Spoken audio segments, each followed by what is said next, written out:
in my ass. I just banged your wife? Name of this garbage show again that I'm on. Total non-stop impact. My name's John, capital letter E, period, Bravo, and you're listening to the Total Non-Stop Impact Podcast.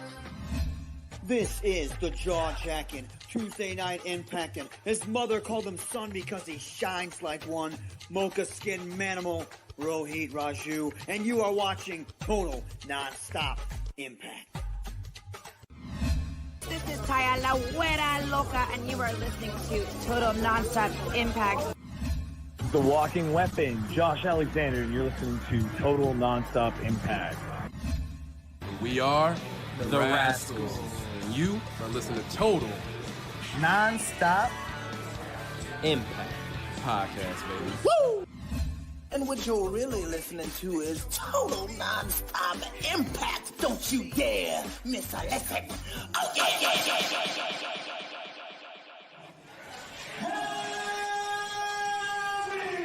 What's up, Impact Wrestling? Let's make some noise!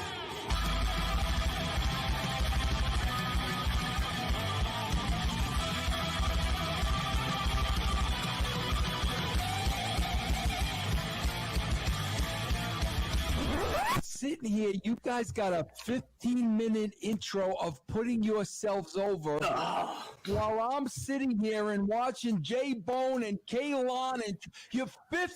I never saw a 15-minute intro of three guys putting themselves over. This is the good stuff. Welcome back, everybody, to Total Non-Stop Impact Talk for Impact fans feature right here on the TNI Network. This is Trent Locke, my co-hosts Bill and J-Bone, and this is the Throwback Show on a special night doing NWA-TNA number 39. Gentlemen, just saw you not even 24 hours ago. How are we doing tonight? What's going on? Still hungover from like sitting here for like 6 hours podcasting last night or whatever the hell it was. Oh, last night was the flagship show, Impact on Access TV, guys. We were there doing, we had Rohit Raju, the X Division champion, was on with us. That was a blast, as always, to have him on. Friend of the show, as we know. So it's good to have him on. Did the Emergence Night 2 review, so it was great. So I appreciate all the listeners as well accommodating. This is my requested change. Did you say X Division champ? Current? I did. You did. Current X Division champion. Just make sure you got that in there. Absolutely. And I appreciate everybody kind of accommodating my schedule today. I'm going to be out of the area tomorrow, so I appreciate you two also watching this today and getting ready for it today. So thank you everybody in the chat who's watching live. I appreciate that. So we're here to talk about number 39. So I was, usually we start out with some news. But just 24 hours ago, we had Emergence. We talked about any news that was going on. Not much really going on. So I guess there's a little bit today. Okay, well, let's talk about Bill's news. Let's talk about it. Go ahead. Well, I mentioned it on the watch along earlier with J-Bone. Yeah. Explosion watch along, which we've been doing these Wednesdays, 7 Eastern, 6 Central, on Twitch only. But on social media, on Twitter today, I believe it's 17 Impact roster members all got verified, blue check marks, including friend of the show, Johnny Bravo, or as I call him, Johnny Checkmark. Johnny Checkmark. He did get verified today. A lot of people did. I noticed it was pretty much almost everybody except like out of the Rascals, like randomly like Wentz did. Trey did. Yeah, Trey Wentz did. So what? Wentz isn't happy. I don't know what happened there. Like Dez did and Trey did, but like Zach doesn't. I don't know. I mean, I'm sure it's coming. I'm sure it's in line. But even like Swingman, who's only had his official his Twitter for a month, he got verified. But it's well deserved because he's the Swingman. He is the Swingman. You gotta love the Swingman. No, it's cool. I'm glad they all got verified. Everything looking good. People were celebrating today. Mizark.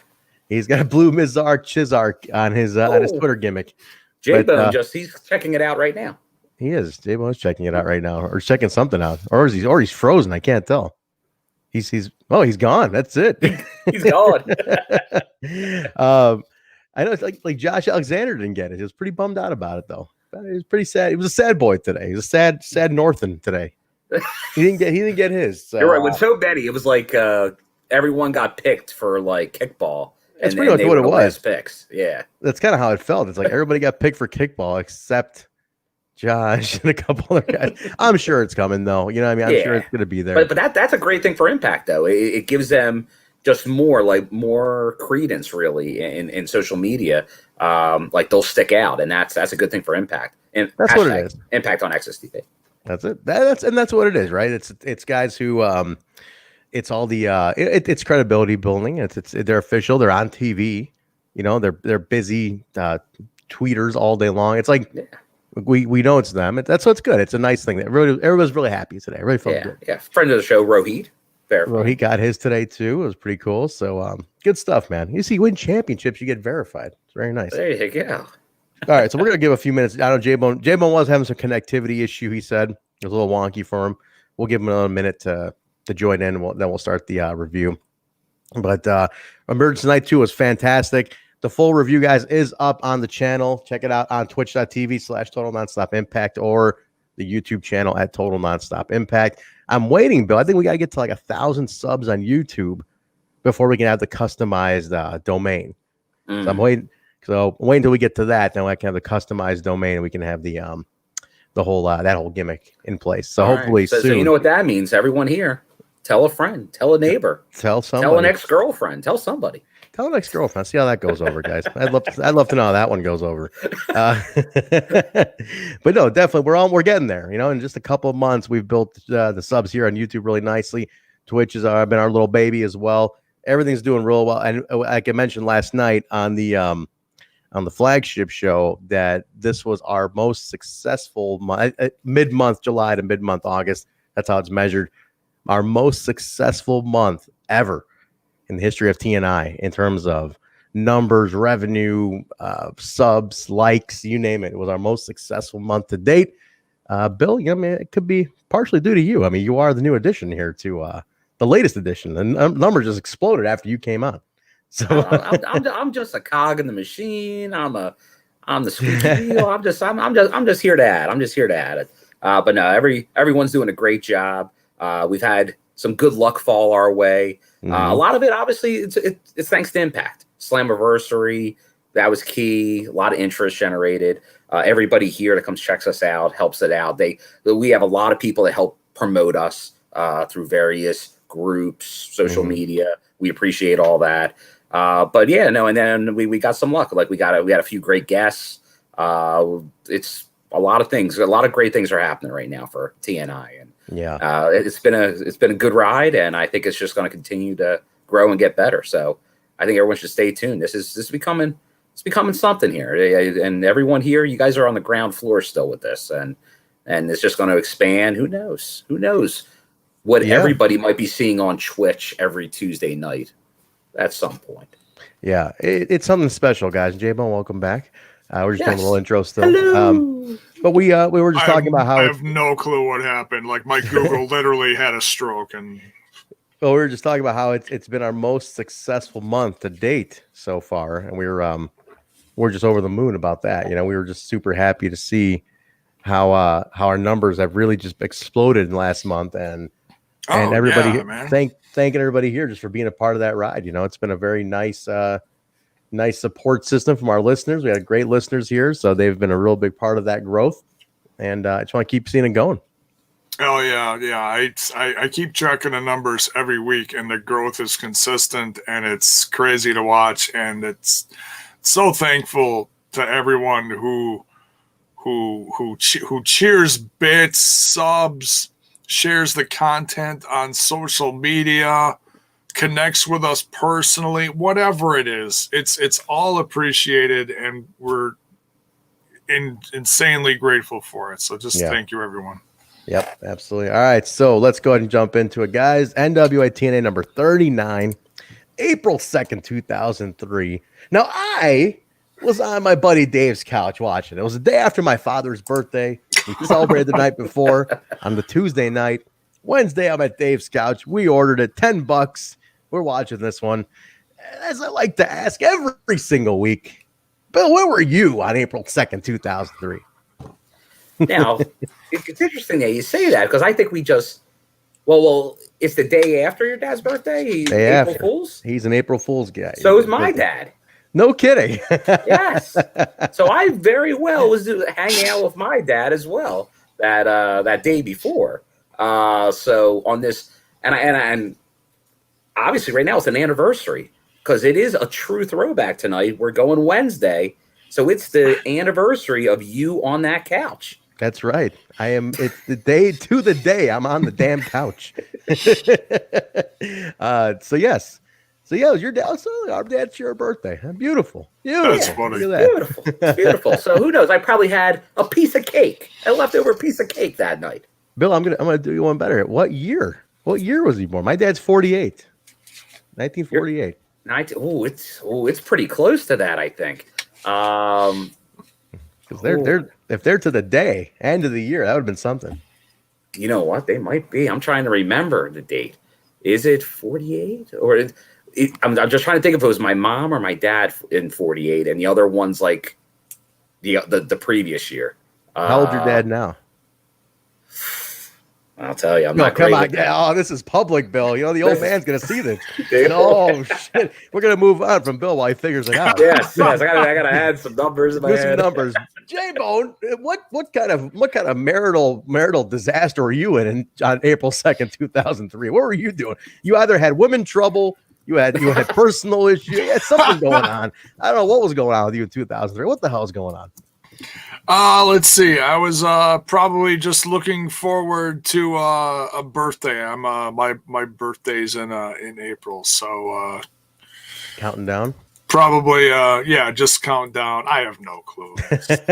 I was thinking about that earlier today. I was like, okay, he's going to ask me where I was later tonight. Part of the gimmick, J-Bone. Was trying to think of the job where I was at. Then I was like, wait, I was this job. I went to this wrestling thing. I have no freaking clue.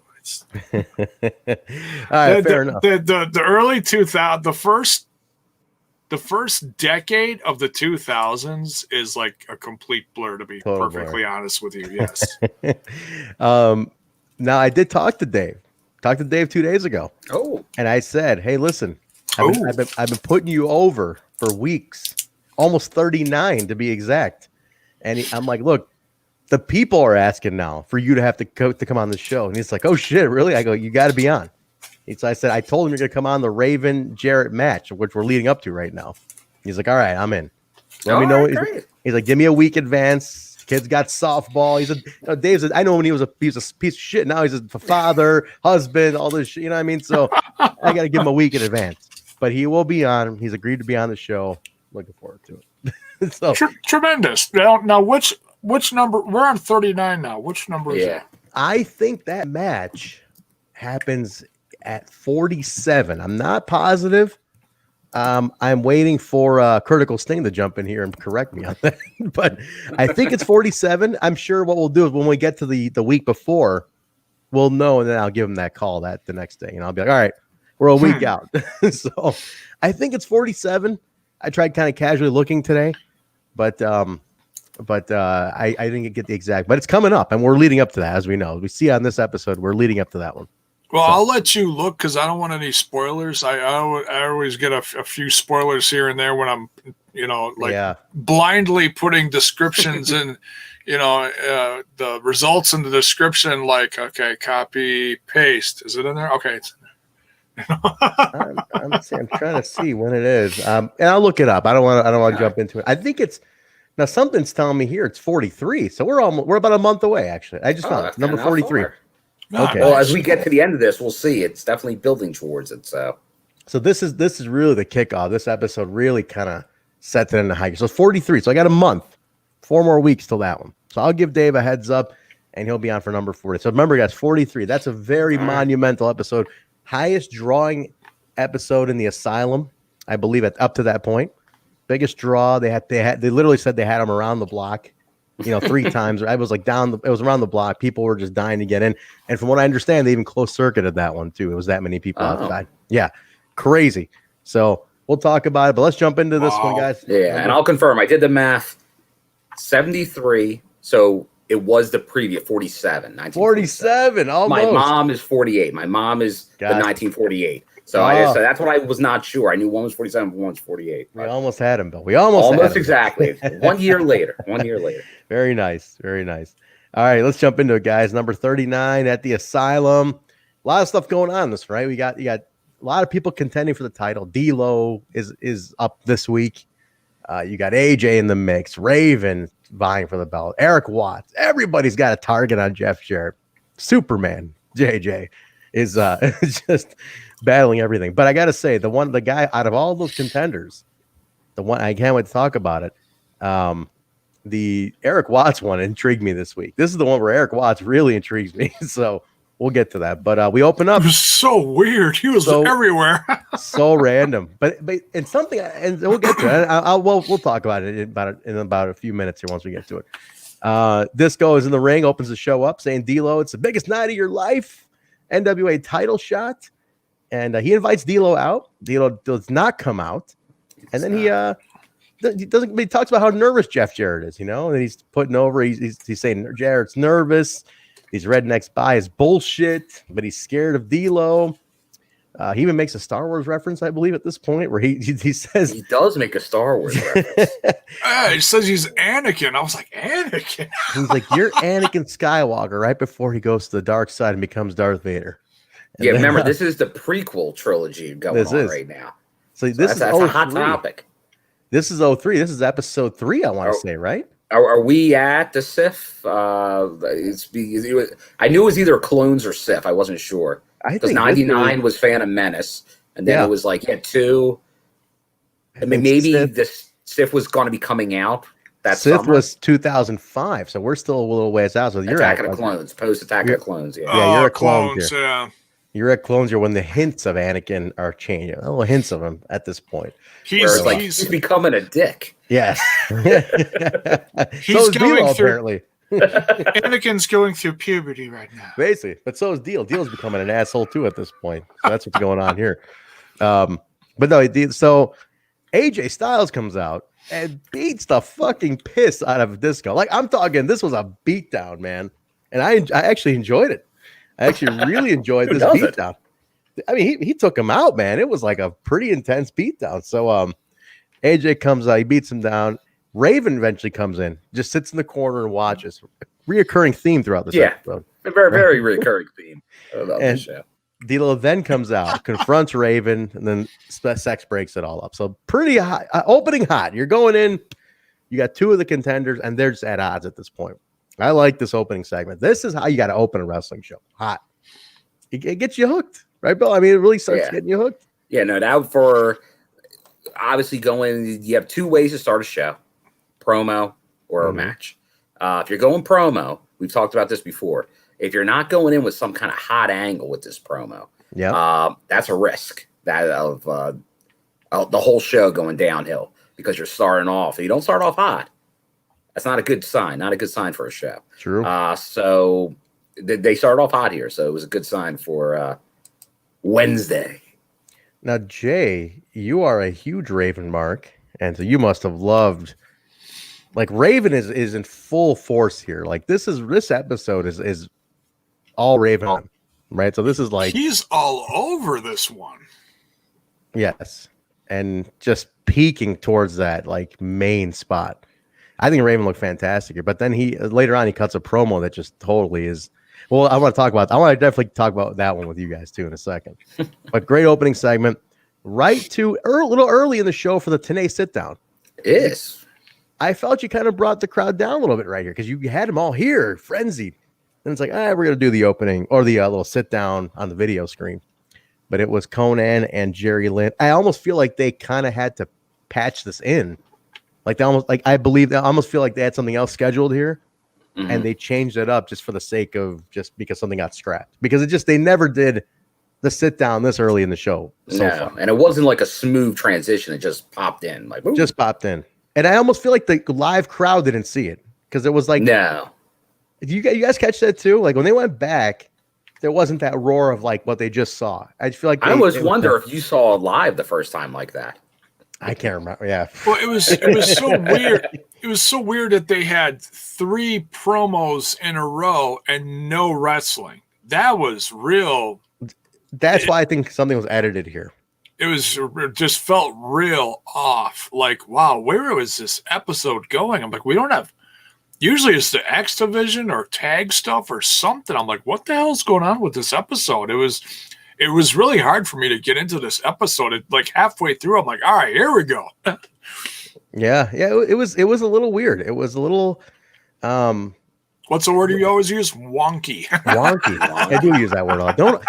I realize doing these shows, I'm like, I use the word wonky and definitely a lot. I use definitely constantly on the main show. I'm like, well, definitely. It looks like definitely. You definitely do. Definitely do. I don't know why. I really like to define my fucking point. A lot of times. The sit down was good though. It was weird though because it was Jerry, Lynn, Conan. Conan requested to sit in on it. It was supposed to be only Jerry. Basically talked about Lucha Libre getting gentrified. That's the idea here. Like, it got gentrified. Yes. And then Jerry's like, why are you coming at me about this? Like, I didn't start this. It's not my fault. He puts over how he trained, him and X-Pac trained watching Lucha Libre. Yeah. If anybody's not a racist, it's me, Conan, so what the hell? And then by the end of it, Conan's like, I respect you. And all right, good luck. I respect you. All right. I'm sorry.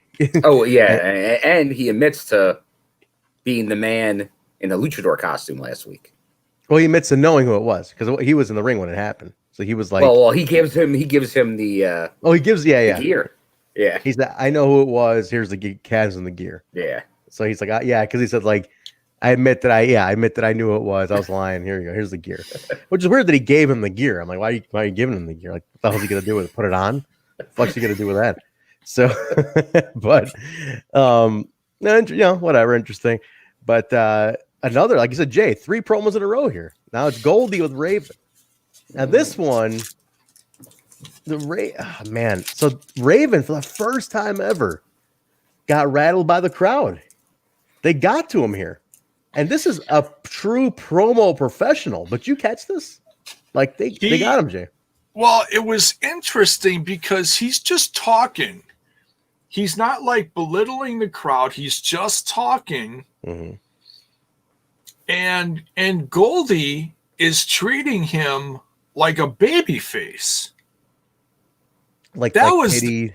Yeah. Yeah, like throwing a little pity his way. And I was like, whoa, wait, where the hell is this coming from? Usually she really ate dirt the rest of the show. She really did. I mean, I was like, damn. Well, she even thought he was a face because that crowd was more pro than con.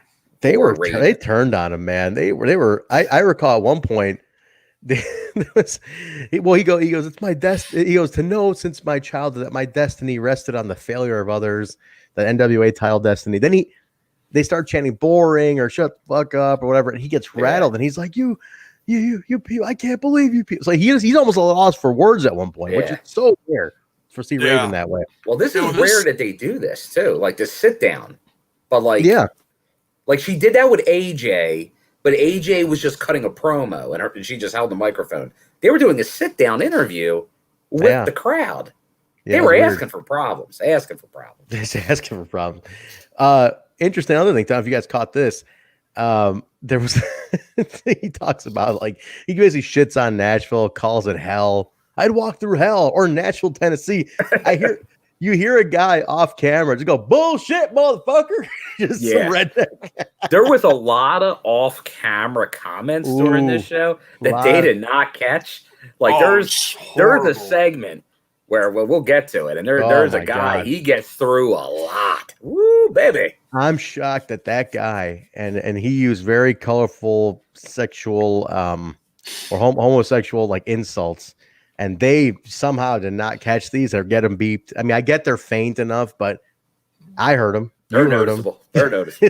I heard them all. I was like, wow. Yeah. It was clear, man. It was there, and I'm like, shit. But the thing is, the whole crowd throughout this whole episode was hot. I mean, like very hot crowd. The women, those particular women in the front row on the other side of the ring, when you're looking at the hard camera side.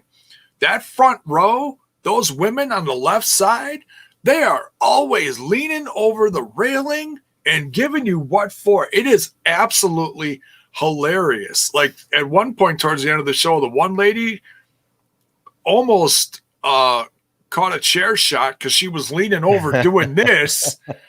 And then the other lady took her hands and said, no, come back, because you're about to eat something here. It was, this crowd was hot tonight. I mean, they were all over the place. They were a good crowd, man. And they're only growing. I know at this point, like we're 39. You see them all constantly just growing, man, more and more. First match now opens up. Finally, Brian Lawler taking on Chris Harris. And they let you know our buddy, a friend of the show now, Chris Harris, Wildcat, requested the match, another solo match. So they're really teasing the breakup. And it's funny because we mentioned the Cat last week. And he even said, he's like, where are you at? I'm like, we're like, March of 03. And he's like, so I'm at the time where I'm starting to break away from Storm, right? So he like knew it right away, where I'm teasing breaking away from. So this is that time. So David Flair's out there with Lawler, cheating all the way through. He's got the belt with him, the NWA title. Yeah. I thought Cat looked great in this. Not unbiasedly, not just saying it's because he's friend of the show now. I thought he looked fantastic. You could, again, I say it every week, you really see why he was the breakout. As much as Storm is amazing to this day, you really see why Cat was a breakout this time, though. You just tell it, Bill, right? Like he's just he's got it. He's pointing it out too. He's like seeing like looking for like that he can be like a dominant singles wrestler. Mm-hmm. Like that. That's kind of what he's throwing out there, and I think that they know it. They know it all there. Like this is his future is probably not America's Most Wanted. It's probably a singles run. At this point, like they're thinking it, like you can tell there's behind the scenes motions going on right now, and they're following through part of this story. And as you said, with the front of the show, who knows? After last week, he might not be saying anything, but maybe the Cat is in the chat. And for some reason, the Cat's in the chat. Cat could be watching this. He might be following along. He could be. He watched the show after it went off the air. He was watching it. He did. That's what I was thinking. It's possible. Again, guys, if you missed that one, go back to last week. We had Wildcat Chris Harris on for 90 minutes, and Crazy. It was fantastic. Yeah, it's one of the best interviews we had since we started doing them, since we came back to the OG channel. It was just an honor to have him. I mean, and there was, as long as it was, never once did I feel like he was like uncomfortable or had to get out of here and like we were holding him from leaving or anything like that. He was gracious. He was smiling. The conversation was wonderful. I mean, it just felt like $1,000,000. Yeah, fantastic. It was okay. It was a good match. It was pretty quick. Lawler belt shots, Cat to beat him. Yeah, David Flair, a lot of interference. And then our favorite ref was not looking good in this match. Every little thing got his attention. Good Lord. Where was Daniel Spencer when you needed him? My God, I wrote down 2 words at the end of this. Damn it. I'm telling you, goddamn Rudy Charles didn't catch a goddamn thing during this, man. Holy shit. He gets him with a good catatonic at one point, though. Real intense on the belt. But Lawler gets him. Post-match attack. Dusty comes down. Horrible. I wrote down horrible Dusty elbows, though. I mean, these were terrible. Oh, they were. I love Dusty Rhodes. So biotic. Jesus Christ, they were terrible. I feel got bad because I was kind of outlining the fall of Dusty a couple weeks ago, and it just did not make me feel better. No, but it was just, oh man, I was just like, he wasn't even trying with these. And you got bumpers in there. You got Brian Lawler who will take a bump for God at this point, and you give him just a little. It's like nothing elbow. Like that's it. And then you guys catch this. At first he gets on the microphone. He's a little lost. He's a little rattled on the mic. He warms up a little bit, then he gets going, and they start jawing back and forth. Lawler's on the mic. They went long. They went long. I think Dusty took a 3-4 minutes to warm up almost. It felt like. They talk about posse in terms of a lot of posse. I had a little posse, and he's like touching the turnbuckles. I'm like, what the hell is this? I had a little posse. I had a little posse in my day. Oh, he's like, oh, you get some posse. You still get posse, old man. He's like, what about my posse over here? Where's the posse in this room? I was like, oh, Jesus. The Lawler gets him. You couldn't get posse if you're the last man on earth. I mean, you could tell they were having fun with that. He calls him the fat man. You old thing. Yeah. Oh, it's gonna hurt me. You call me the fat man. So that's when he warmed up. When Lawler finally gave him some meat to chew on, he warmed up with that, and then he started going. But the challenge went out afterwards. He challenged. He's like, "You want this belt?" He goes, "I got this belt for you. How about this? Me and you, fat man, in a ladder match." And Dusty looked a little like, "Oh shit." He's like, "You know, not big behind, ain't climbed no goddamn ladder in years." You know, like he had that look on his face. But shit, that's going to be very interesting. I don't think in my life, J-Bone, you've seen a lot of old wrestling. Have you ever seen Dusty in a ladder match and any of the NWA stuff you've watched? I do not think so. I mean, I didn't watch a lot of NWA back in the day. It was, I mean, I did, but it's, you know, it's all just little glimpses in my head now. It's all blurry. I do not remember any ladder match with Dusty, but I just wanted to say one other thing about this match. Brian Lawler was ridiculously funny. I couldn't we put over Chris Harris and we love him, but my eyes were glued on Lawler this whole time because he was just he was batshit bonkers. He was hilarious. And then when he started the promo stuff with Dusty, I was like, oh my God. Oh, God bless him. He's I miss Brian Lawler because, man, he is just gold. And it's goofy. What was I thinking when I was watching this? He was just old school wrestling goofy heel. And it was just beautiful. It just was beautiful. He is. I never had this level of appreciation for him until I'm rewatching these now. I saw the run I saw WWF stuff. I saw some USWA stuff. I saw this run initially, but man, you watch it back with the eye you have now, you're like, no one is doing it to this level today. I'm talking full character insanity commitment. Like this guy is all in. The only thing that's touching him like close to this day is someone like Swinger, who's like over the top. But complete 100% all in on the character. All in. Exactly. It'd be brilliant though. I have a whole new level, and it's so sad to know he's passed. You know, it's so sad to know he passed away. Yeah. And under strange circumstances too. You know, from what you understand, there's a lot of. I mean, I think Jerry. Not to bring this down too much, but I think Jerry Lawler's even got a pending investigation still to this day about it. You know, about how it was just a weird. He's trying to figure it out. Yeah, be like, what the he wants closure. You know, and until he gets closure, I don't blame him. Yeah, there's some odd circumstances surrounding it with him. So but what a waste. You know, I'm obviously a victim of addiction as well, and that sucks because man, this guy was just something else, man. This guy was such a great talent, and you could see why. Like I kind of look at it like no wonder he had a bit of a push like he did. You know where he did because the guy was good. You know the guy was good at what he did.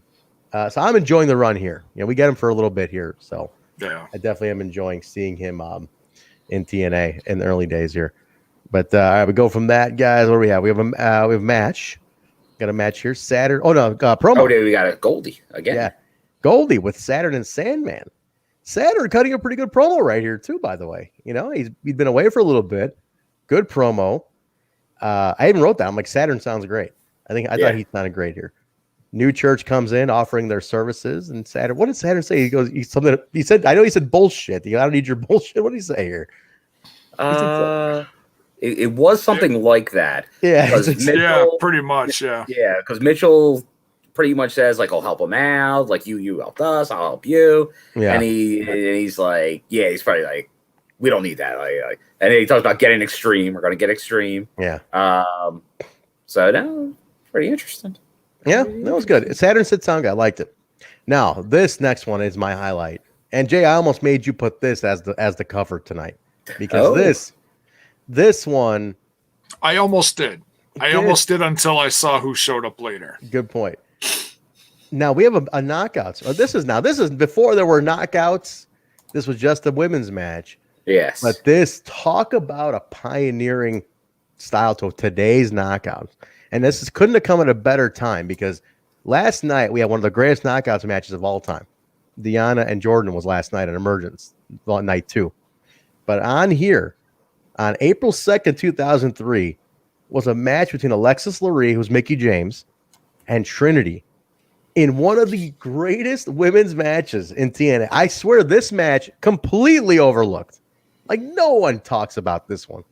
But I cannot be alone that this was an incredible match, Jay. Yeah, this was really good. I mean, this is because I know what Trinity faced someone else like a few weeks ago, wasn't it? Yes. She had the match against Desire a few weeks ago. Yeah. Yeah, and that was you know, and I think I wanted to put it over more than I think I should have, but you know, this is something to put over though.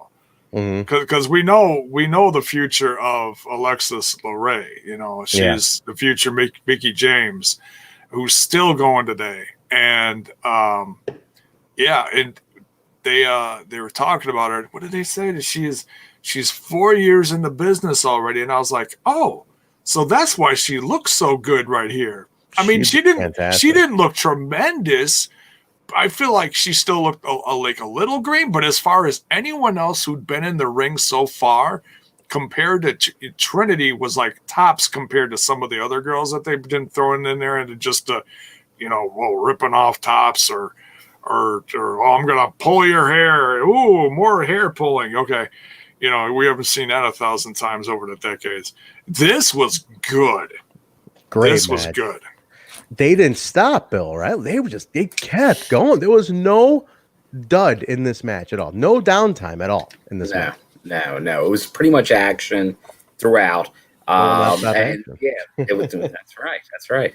And they and look, and they were going like it was fairly stiff. It was like connecting, what you did not see in the women's matches for the most part is that type of contact being done. So it was like, it really is like, it's looking through today's lens of it. It's like, wow, like that could play today. That match could have been on a Tuesday night on Access TV. No doubt, man. Yeah. It was so well done. And it's a dime in the rough. I put it out there on our Twitter, and I want to encourage people. I saw that. Yeah. Go watch this one, because this is one of those knockouts matches that, man, nobody has ever mentioned. And I still say this is 4 years before there was a knockouts division. 4 years. This is 2003. And they did a match like you. This is better than some matches I've seen today. I'm talking like, this is intense, and I loved it. I encourage you all to go watch number 39 and go see this match, because it blew my mind. But it was I'm so glad, because so Raven comes in at one point, right? This ending is just, you talk about wonky. This ending is, I was like, what the hell is Raven doing out there? I was so confused. So, Raven comes in, he sits in the corner. I'm like, oh, we're gonna get a fuck finish on this. After this great match, we're gonna get a fuck finish. But thankfully, Trinity wins, right? She DDTs Alexis. She gets the win on this one. Yeah. So she gets a clean win at least. Afterwards, Raven goes with the Trinity and DDTs her like even flow. She got even flow. Oh man! And Kash would come out after Raven had come out, so Kash was on the ramp. Yeah, he does nada. He's like, it's no. He's like, comes out, thinks about it. Nah, no thanks. Not my problem. As soon as Raven hit that, he turned around and headed back. He was like, No, I'm not messing with him tonight. No. Not my problem. They're not gonna get involved here. And Raven what a scumbag! That is definitely what a scumbag moment. That is. What are you gonna say, Bill? Raven then takes Alexis Laree, kind of takes her back to the sex locker room. He does. He drags her back to the locker room, and she's kind of confused, but she goes along with him. So she's like, "What the hell's good?" Yeah, that looked fishy as hell. I'm like, why is he dragging her away. And well, we I'll tell find you out what. later. What? So next one we get shades of the an ECW angle that I always like. Is that Beulah? Is that Beulah? You got a Beulah t-shirt? What the hell did you get that? Of course, I have to have a Beulah t-shirt, man. Is that an original? Holy shit! Hardcore. Is that an original from back in the day? Oh yeah. No shit! Look at that! Wow! Wow! An original ECW Beulah shirt. Good for you, Bill. Did you have a lot of those old ECW t-shirts? Nah, I think I had maybe 2 or 3. As they got more and more into the merch later, that's kind of when I would like. That's when they were becoming more national. Like they didn't have many shirts early on, but when Beulah had a shirt, I'm like, I got to get a Beulah shirt. Yeah, so that's like the only one I still know of its existence. I got 3 of the original logo shirts. I got the Our Bad Boys Kick Ass one. Our Big Boys Kick Ass because it was shot at WCW. Got the original ECF and W shirt. And I got one more. I can't remember. It's not the Hardcore Cafe one, but it's one of the other ones around that same era. And I got, I think that's it. I had the Jerry Lynn one at one point. I don't know what happened to it. I got a Tommy Dreamer. I got the Tommy Dreamer one, actually. There you go. You can wear your Beulah one. I'll wear my Tommy one on some day at a nice. show. But all right, so Goldie's with Jarrett at this point, and she's asking him. She goes, some of the boys are talking. You're acting differently. You're a little more weird. You're a little more angry. You're not the same Jarrett. He gets pissed off. He's like, you've been in here for a cup of coffee and you're using insider term. Who the hell do you think you are? And then think you're one of the boys? Think you're one of the boys? He chokes her at this point. Chokes her, says, I'll kick your ass too, Goldie. And she's like, unbelievable. That's what I was talking about earlier, man. She really ate some dirt in this one. I was like, gee, I couldn't believe he did that. I was like, what the hell, Jarrett? Jeez. Friend of the show. Poor Goldie, huh, Bill? Yeah, poor Goldie. Although I couldn't help thinking, just seeing Goldie in this episode, that J-Bone's like, wait a second. That looks like that tag team I see every Wednesday night normally. What's she doing? Is that or maybe a little Generation Me? No, is that she was dressed like the way she was dressed and stuff?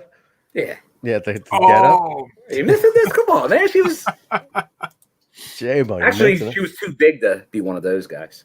Oh shit! Whoa! Hey! Oh. Shots! Wait! I think it's still in here. I think it's still in it. I normally don't do this on the throwback, guys, but shots fired! Oh, there it is. Shots fired. The gun is gone. The gunshot is gone. But no, it was pretty intense. Goldie took some heat on this episode, man. That was some of it right there.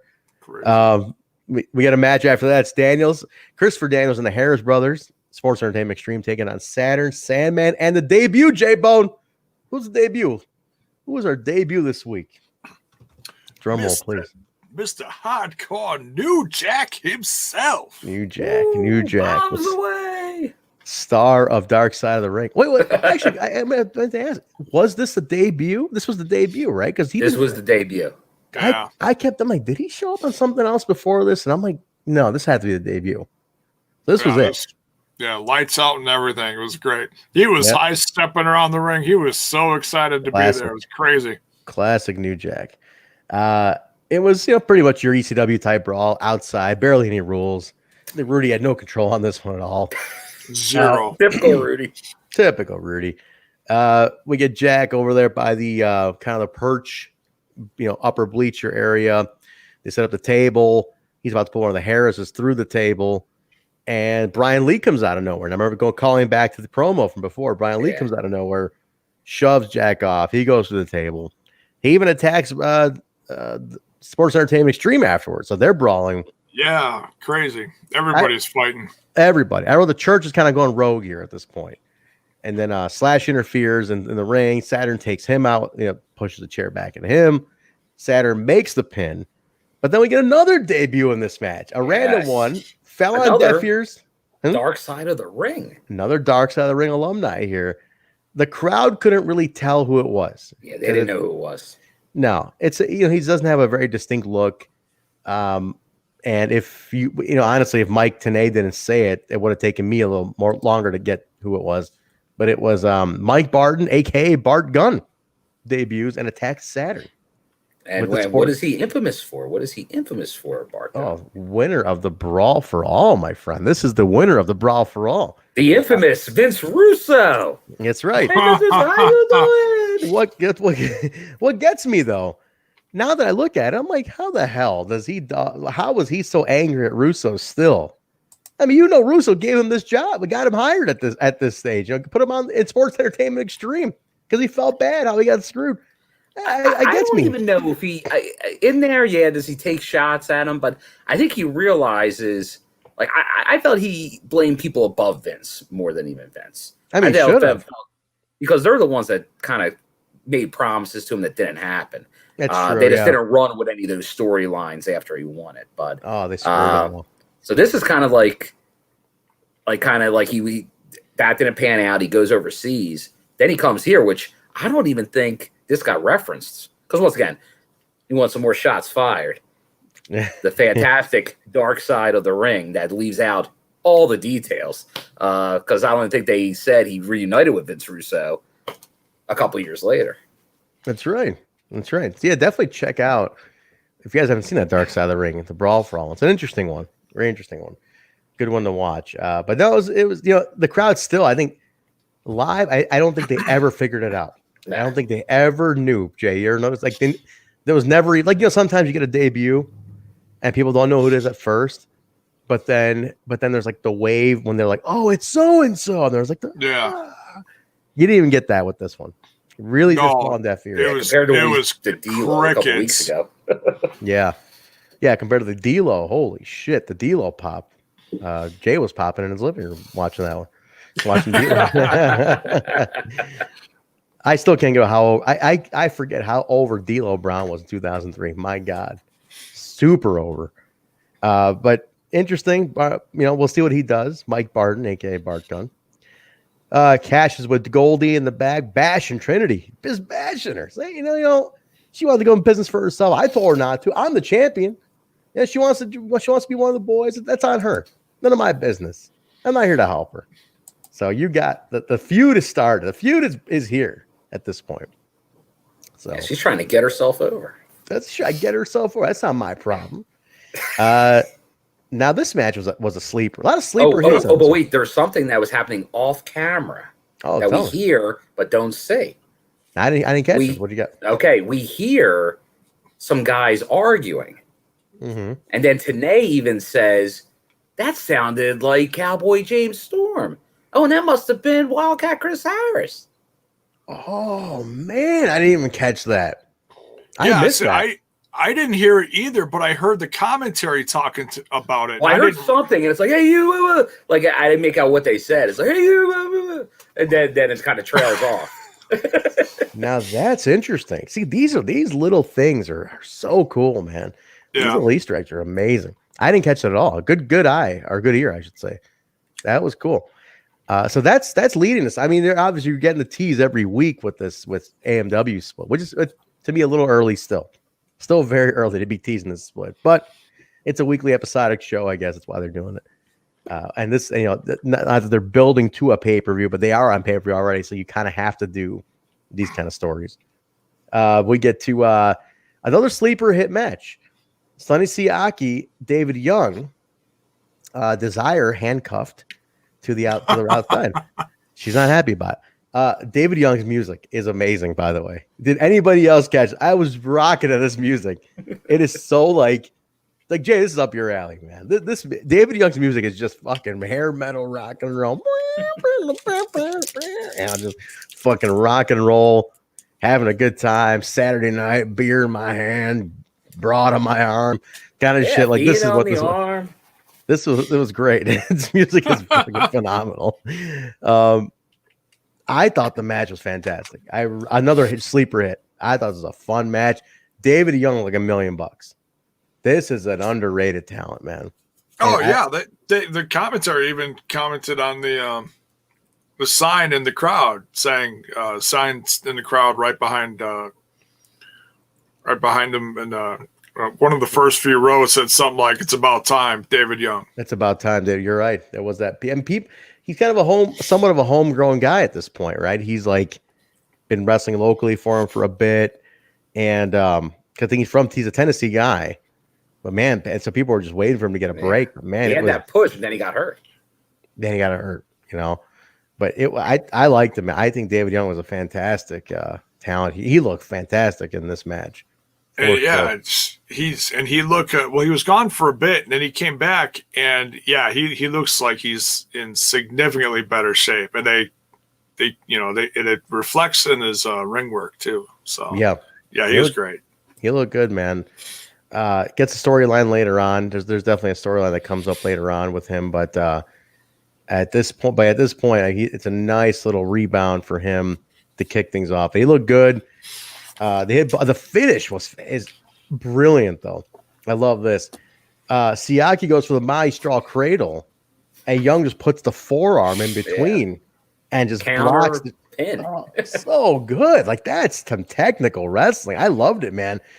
Full on cradle through the roll through, just slips his forearm in. Siaki can't roll over. I know better. I call him a virtuoso. No shit, man. It definitely. This was awesome. Awesome to watch, and I really liked. So David Young wins. After that, Athena comes down, and they cuff Siaki. She cuffs Siaki. Now, Desire's over here. Siaki's over here. This is definitely twisted. This is definitely twisted. I thought we got the S&M match last week. That's right. I love it, man. They get the key from Rudy because Rudy has no control on anything. Just a disaster. Rudy Charles, disaster. They uncuff Desire, drag her in. Siaki's like, "Where's the key? Where's the key?" She's like, "I don't have it." She's like, "Come on." And they just, I think, I don't know if I took the note. Did David Young spine buster her? He gave her the spine buster, didn't he? Spine buster. He didn't get it clean. Yeah. It was a little like a half spine buster. Like he gave her like the Dixie through a table treatment. I think he protected her. It looked pretty brutal though. I thought he got a good whip down on her. I think he hit her pretty good though. He got a good whip, but he just, I don't know, maybe it was the angle he took. There was something a little awkward. It was fun to see Desire get a spine buster though. But didn't it look like Desire may have had Johnny Swinger's toga as part of her dress? Oh yeah, I was gonna bring that up. It was hilarious. It was like, oh, now we know where Johnny Swinger got that from. Swinger just using, or sure, she got Swinger using the one from the vault that was Desire. Yeah, it may have been in Skyway Studios. Could have been just hanging in Skyway Studios. Maybe get Crazy Steve. Hey, young boy, give me that dress. Make me a toga, Daddy. Sell me a toga, Daddy. That was cool, man. I liked the segment a lot. This was fun. This is a fun little deal. This is a good little feud they got going here too. Good little feud. Athena's very over with that local crowd. People pop. I was just gonna say Athena gets the pop every time she comes out. They love her. They do. I would want to know what was going on in that crowd for her to get that pop. She was so. I mean, they're the signs. I think she was a local. She was there for whatever promotion ran there before. I think is what it was. She just had a huge local following is what it was.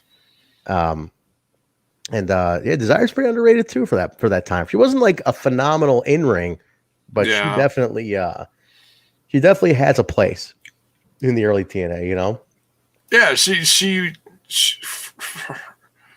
her valet / managerial skills were decent for what they were at the time, Yeah. She could have been a heel Miss Elizabeth type character. Yes. Oh yeah, on the other end of the spectrum, yes, absolutely. I'm gonna look something up real quick. I'm curious, what happened to Desire? Where did she end up? I can give you a little knowledge on that if you like. Oh, please do. What do you got? Well, she obviously, like, outside the ring was involved with Sonny. And she was outside the ring, you mean? Oh, outside of the ring with Sonny. I believe she had a kid with him. No kidding. She is the mother of Sonny Siaki's child. I believe so. And then I know she was eventually on The Biggest Loser years later. That's right. She was. Now that I remember, you're right. She was The Biggest Loser. That's so interesting. I totally remember that now because I'm looking here. She definitely got pregnant. She retired in 2005. She got pregnant. Yes, you are right, Bill. After retiring from wrestling due to her back injury, Kim Nielsen, which is her shoot name, Kim Nielsen, gave birth to their third child. The father is Sonny Siaki. You're right, man. Holy shit. Wow. She gained 80 pounds during her pregnancy, being unhappy. And with the suggestion of Siaki, she would audition for The Biggest Loser. During a casting call in Atlanta, she weighed she weighed at 252, 112 heavier than her wrestling weight. And she was a runner-up in the season finale. She lost 118 pounds during the show. Interesting. So I'm assuming she's not married to Siaki, or if she was, not anymore, because it doesn't say that in here. But that's phenomenal. I had no idea, Bill. Great trivia, man. Great trivia. I forgot. I remember hearing she was on The Biggest Loser, and then watching it. And I remember they showed some of her TNA clips. It was a big deal. You'd see TNA stuff pop up every now and then in the early 2000s. You'd see they were in Head of State, and they were in they showed clips here. And then eventually they were much later. You had what it was, Robbie and Tessmacher Brooke, were on the Amazing Race. Amazing Race. Oh yeah. They almost won too. So and then obviously the big one, you had Big Brother with Mr. Spectacular. Mr. Spectacular, exactly. I heard that the Amazing Race is like, I think from what I understand, training for the Amazing Race is what broke those two up, because they were together. And they legit broke up training for the Amazing Race because it got so intense. But they still had to go through with the show. So it was like that's crazy. Yeah. It was pretty awkward, I guess. But she looked fantastic. Brooke Tessmacher looks gorgeous now. I think 2 kids later, looks phenomenal now. 2 or 3, yeah. Looks the same. She hasn't aged. I'll tell you, they for some reason, something in that knockout. So they're like look at Taylor Wilde. You're right. Gail Kim, Brooke Tessmacher. They don't Taryn age. Terrell. I follow her on Instagram. Taryn Terrell looks fantastic. You're right. They all look great. Yeah. They all do. Bring them all back. Knockdown. Still waiting for Taryn Terrell to come back. Taryn is ready, Jay. I think Taryn could walk in tomorrow. She looks great. But isn't she up in Canada or something? Or no, Taylor Wilde's the one in Canada. Oh no, I know she is, but I thought Taryn Terrell. Oh no, she's a Louisiana girl. Yeah.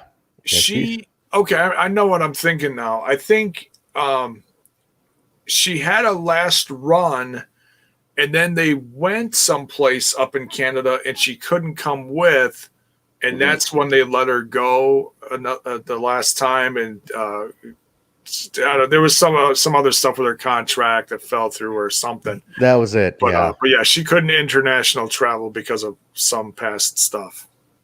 So yes, that was it. That's what it was. That was it. You're right, and that was the end of it. And then she decided to retire. Then family, religious reasons. I believe she got really into religion for a bit. Was anti-wrestling for a while. A little bit, yeah. The sexuality and stuff. She was because she was really like her character. Yeah, the dollhouse gimmick. Oh yeah, it went against everything. Against what she was playing. But Hakeem's over here saying that Taryn got into a domestic abuse thing with Drew Gallo. That's right. She was dating. Well, that was previously before. Yeah. That was back in the earlier E run. That's right. They were married back then, weren't they? Yeah, I believe so. I believe they were married or together. That's when she was Tiffany, right? That was when she was GM. Oh yeah. OECW. Yeah, a long time ago. OECW. Oof. But yeah, I mean, I keep pointing out, we had Joe Schmoes and Johnny Fairplay was in TNA. Let's not forget that. Oh, they had the Jersey Shore people. Oh yeah, Eric Young had his fishing show. JWoww came on. Snooki came on. All sorts of people. Cookie. Yeah, Cooks. Becky Bayless, right? Well, East Coast girl, Becky Bayless. She was Cooks. Yeah, JWoww was there. The what was it? Other Angela Pravanik. That's right. The one that was kicked out of the house. Yes, she was there. Man, there was some other. Who was the one from? There was a really. Then there was the ones on like the was it Pop TV, the show, like the 2 twin bodybuilder guys. Yeah, they were there down in Florida when I was there too. When you and I were down there, they were sitting in the crowd. The Swole Brothers or the something? Swole Brothers. That's Jesus. I could never figure out who the hell those guys were. I'm like, what are these guys? I'm like, they're just big muscles. Do they rest? Do they do anything? They didn't do anything though. They didn't do anything. They did. They just sat in the front row and it was so weird. Off. Hey, we're in the front row. We're here. Yeah. It was so weird. They weren't even in the front row. It was like they were just such a random thing. There was that one celebrity who appeared in TNA. Oh man, talking Spike Days, Florida, and she was so bad. They actually made her wrestle. I'm trying to remember who it was. Oh man, I want to say it wasn't JWoww, but it was around that time. Oh, Jenna Maraska. Because that's considered the worst match in TNA history. Because she was a Survivor girl, right? She was a Playboy and Fear Factor and all that stuff. She was so bad.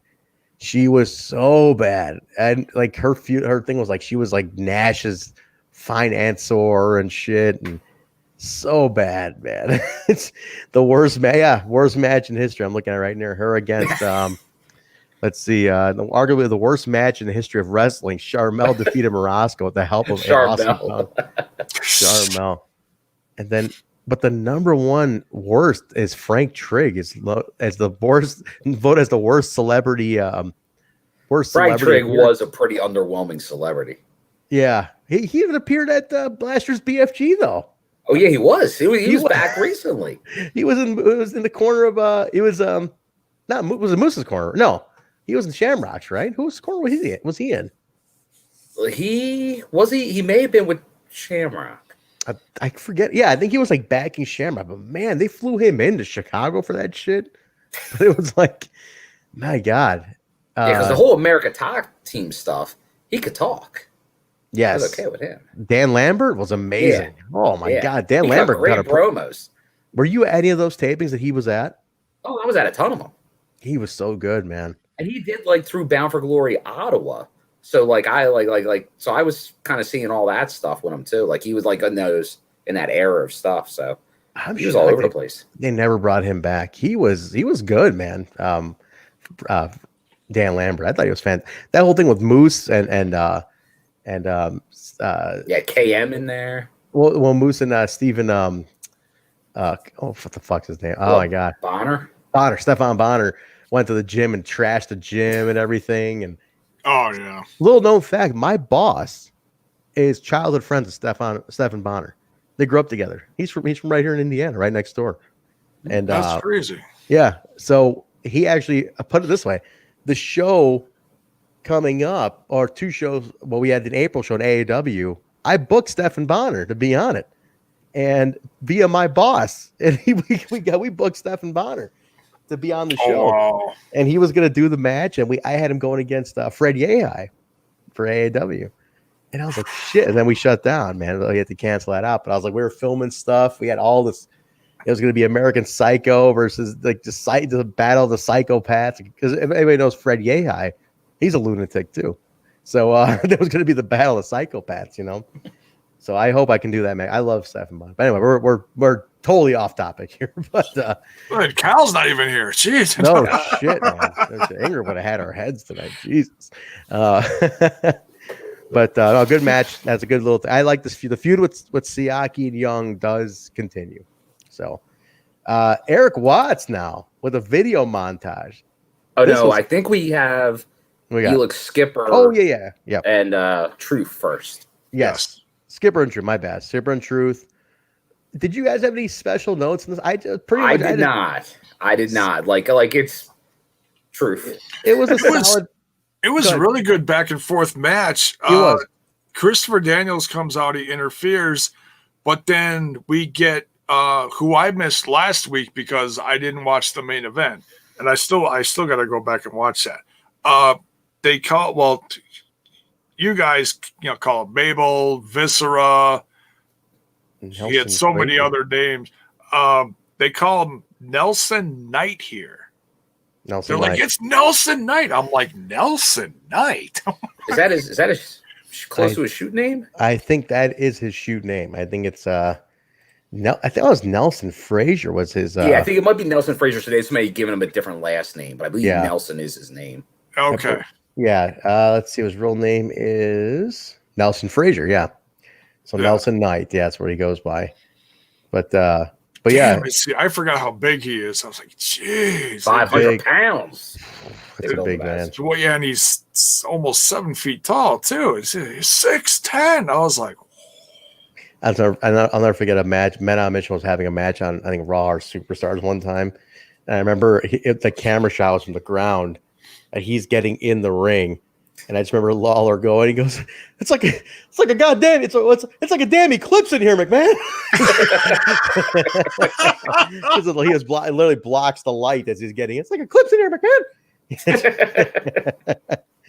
But no, yeah, pretty standard match, so nothing too crazy. Good back and forth, if anything. But Truth wins, post match attack from Triple X, like the standard drill beatdown. So you're go ahead. Yeah, I like this match, but it was real hard for the crowd to get into this one because you had two of the top heels going at it. You had one of the guys from Sex, and then R-Truth. I mean, there's another group of heels who's not part of Sex, and that's where kind of where R-Truth lies in.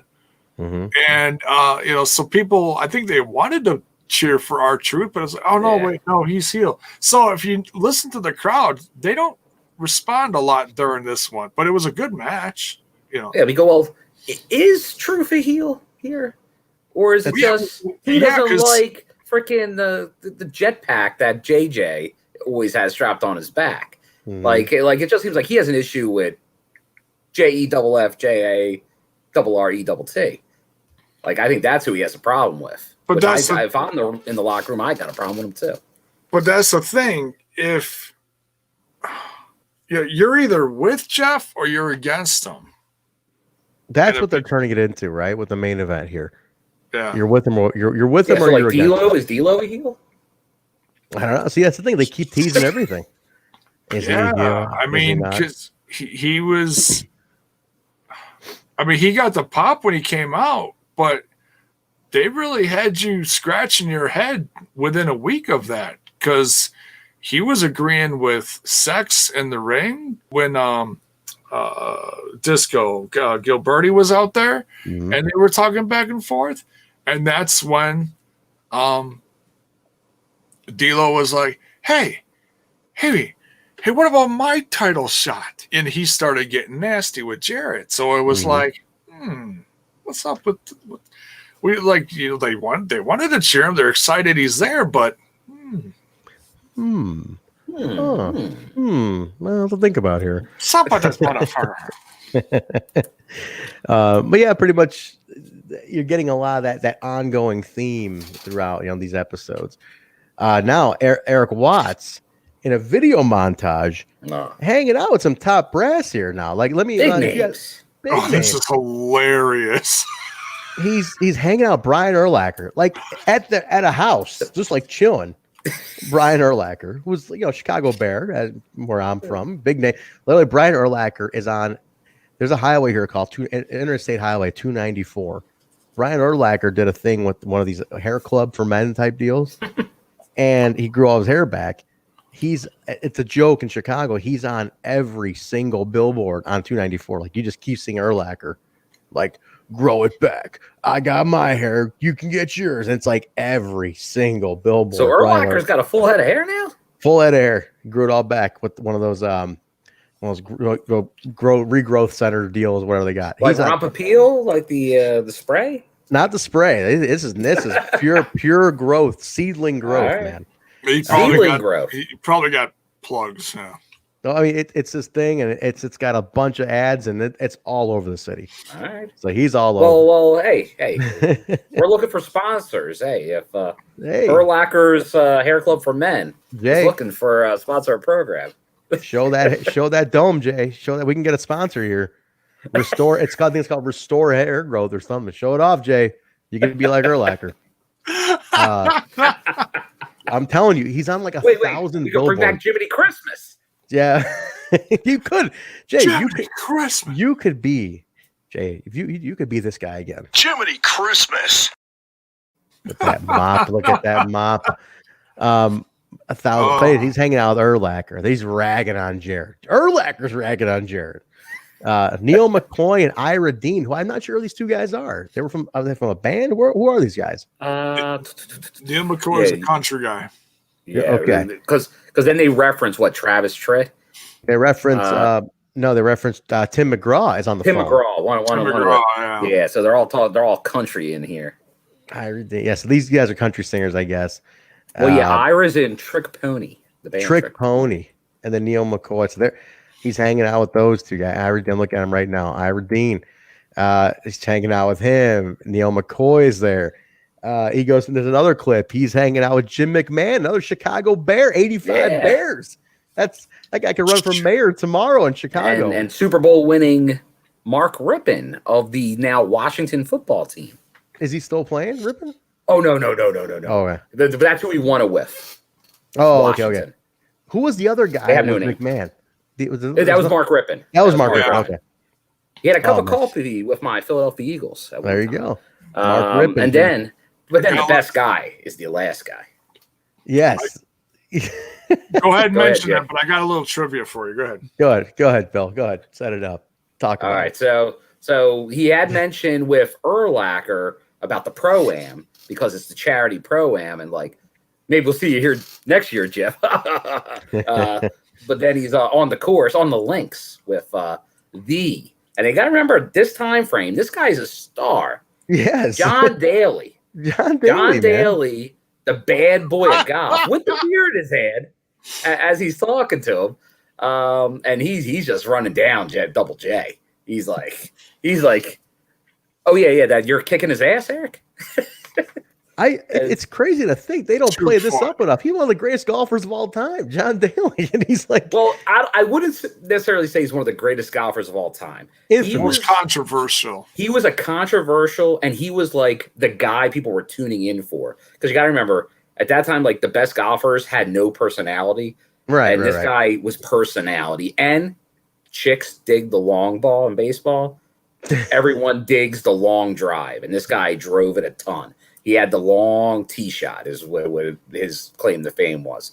He's always a bad boy with a long shot, and like I said, he was like a gimmick. But for like those couple years, he was golf. He was like golf for a couple years. So this was huge. Like Erik Watts, I know you've been saying it before. This guy had connections, man. He this was huge. Now, but Jay, am I crazy, or is Bill a golf? Bill maybe hit the links once in a while with that kind of talk. I mean, he seems to know a little bit about this. The way he's talking here, we might be caddying for this guy next year. Who knows? Oh no. I occasionally there was a brief time. I think the year I turned 30, I went golfing. Like I went on some golf trips with some buddies from work a couple times. I'm like I played in like a little bit in high school, and then like it was like I didn't do anything for years, and then I did a little bit again, and then I once again stopped. But then now another guy I work with golfs from time to time, so I go with him. Actually, I think I just set up a date to go next month golfing but it's probably gonna be the first time in a year, so I'll be a half hack. Hey, listen, my grandpa was a hell of a golfer back in the day. Nice. And he tried teaching me, and to this day I'm kicking myself for not trying and practicing more, because growing up and seeing what golfers earn is like, wait, they earn what for a game of golf? What? And it's all sponsorships and everything. And I just, you don't think about that when you're a little kid. And I'm like, no, I just wasn't a sports guy. I just wasn't athletic, Yeah. I love golf. I go to Top. I don't know if you guys have a Top Golf where you're at, but those like high end driving ranges. Mm-hmm. I love going to Top Golf. I used to be a caddy. I caddied for Tony Kukoc and Frank Thomas back in the day. Tony Kukoc, former Sixer too. Former Sixers. I got an autograph 8x10 and $100 tip for caddying for him. That was really nice. Very nice. Wow. Frank Thomas. Caddy. Oh, watch out. Caddy for years. One of our listeners hears this. I feel future pictures of Trent in like Caddyshack photos. There are some caddy photos of me floating around. I don't know if they're up. I don't know if they're public, but they're out there. But I caddied for Frank Thomas autographed me a golf ball. That's awesome. Which by Big Hurt. He used to come to the club. And then I'll listen, a little trend trivia right here. I actually went for the PGA caddy qualifying tournament, and the top 10 got in. Your boy here ranked number 11. I missed it by one. Whoa! I missed it by one. Man, I was this guy. I was set to be. I was too young to be a primary. I would have been a secondary at the PGA tournament, but I missed it. By the top 10 were getting in. I missed it by one. Could have making some coin at 15 years old. Wouldn't have been mad. That's sweet. But I did get to go to I got to go to the caddy bank when I sat next to former Chicago Bull Bob Love, and he's proceeded to tell me all about his divorce and a very sad story about his life, which was extremely awkward. It was very, very, very interesting for a 15-year-old. That's the last thing I wanted to hear at 15. As a young boy. Oh man, I should have taken his advice at that point, but I sure. If you only knew the wisdom he was giving you. Oh, I tell you, man, that's hilarious. But they did give me a full set of Callaway. Zach is in the room. Oh, and he just said Caddyshack. Caddyshack trend. You're never gonna find those photos back. They're not. Oh, he's gonna look. He is gonna look. You know, Zach. I'll tell you what, though. As a compensation for not getting on the PGA Tour, they gave me a full bag of Callaway clubs. I got a full set in my parents' garage right now. Very nice. Not bad, huh? Not too bad for a 15-year-old who didn't care about getting Callaway clubs, but I appreciate them as an adult. So, little. There's your trend trivia for the day, boys. There's your little trend trivia. What do you got, Jay?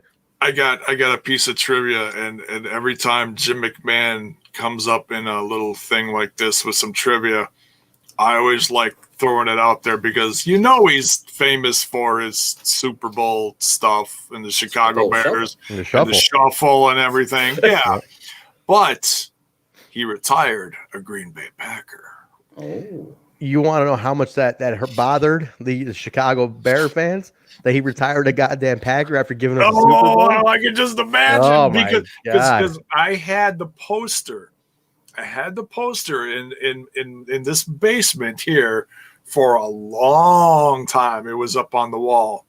The big freaking 7 foot by 5 foot poster. The team poster where the winning team, where Favre won that Super Bowl. Mm-hmm. And Jim McMahon was his backup. And who was his backup? Patterson. Oh, Peterson, my Super Bowl winning coach. Pedersen, whatever. They're all it's down Pedersen, but it's pronounced Peterson. Yeah, they're potato.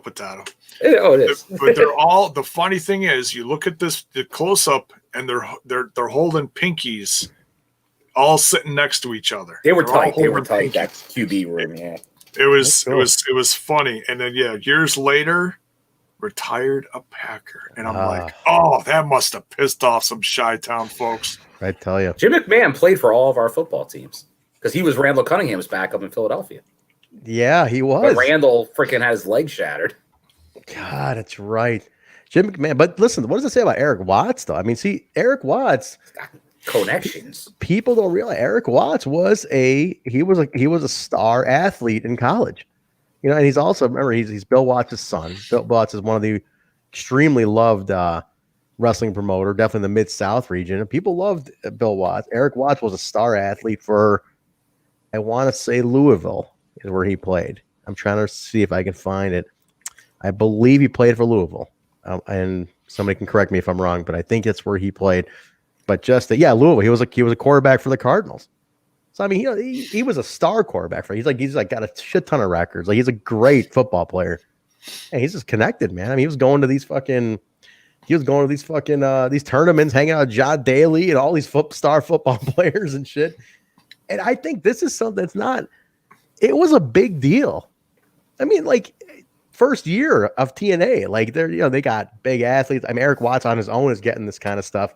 Another forgotten soldier of the early days of TNA, man. Erik Watts was a great addition at the time. I really liked Erik Watts a lot. We need to talk to Erik Watts. We gotta get Erik. Can we? So I talked to Ross today, Ross Foreman, and I said, "Hey, can you?" Ross likes our show. He's a fan of our show, and I said, "Could you connect us with some of the older folks too? Can you find some of these older guys?" And he's like, "Well, I can't promise." He goes, "It definitely depends who you're asking for." And the first name that came to his mind, he goes, "Well, if you want like Christy Hemme or something, let me know." He's like, first name that came to my mind. I'm like, "Yeah, I guess." I'm thinking more like Sonny Siaki. I'm like, "You can hunt down Sonny Siaki for me." Well, actually, obviously, probably the easiest ones would be ones that have made returns or some type of thing in the last couple of years. Kash like and D'Lo Brown works with the company. Yeah. But guys that had some connections, like Paul London just was working with the company. True. That's a good one too. So like there are connections that still have here and there's like anybody that was going to be on No Place Like Home. Obviously, they have their information. Yes, good point. Like Red and shit like that. Yeah. I popped hard because when Kash came back, that was when we were there you go. When we were real in the midst of him showing up in the X division here in these throwbacks, and I popped hard for Kash coming back. I was like, "Oh my god!" Yeah, I think we could probably. I think we could kick Kash. Raven doesn't do many. He gets asked a lot. You're right. He doesn't, and he doesn't like to do a lot. From what I heard, he knows that people will listen to everything he says, and they'll pick it apart. Because there was the Billy Corgan thing not that long ago. Yeah, and he probably like no interview after that one. Right. He's not. It's not his deal. He's just not looking to. Because he doesn't do a lot of media and stuff. He's just kind of a real private guy. Lives on his own. Does his thing. I'd love to get Red, to be honest. I'd love to get Red on here. That'd be cool. Red would be good. He doesn't talk much. He's a little quiet. He's a quiet guy, but he'll, maybe squeeze something out of him. I didn't meet him. He's super nice when you talk to him. So maybe we can get him for something. But no, this was a big deal. It's one of those things that I wish they definitely would celebrate when they do the celebrity roundups. They've done a couple times, Bill. You remember that, where they show them like a little montage of celebrities who appeared. Technically, these guys didn't appear in the Impact Zone. They were on the program. Like John Daly's been on TNA. So things like that should be a little more celebrated too. It's not out of the realm. It's probably like, "Hey, here's a 50. Smile for the camera." Yeah. Oh shit. There's a bear in the Miller Lite. All right. Your next round's on me. Who the goddamn hell's Jeff Jarrett, son of a bitch? But they announced right around this time that Jeff Hammond and Hermie Sadler will be around. Hermie, who had a long running relationship with them. Long running relationship with Jarrett. I mentioned on one of the previous shows when I was at the last anniversary Jarrett was a part of. He thought of he texted Jeff, said, "Hey, that guy with that jacket with the faces on it, isn't that who blah blah?" And then Jarrett came up to me. He's like, "Hermie Sadler just sent me this picture of you. He thought you were his friend." It's like, "You're not, but how you doing?" I still say this, whatever feelings of Jarrett aside, every time he's a charming son of a bitch. I said this last week too. And you've met him too, right, Jay? Like he's just that guy will make you feel like $1 million. It's so true. He's like total worker. Like I met him in St. Louis, so lockdown 2010.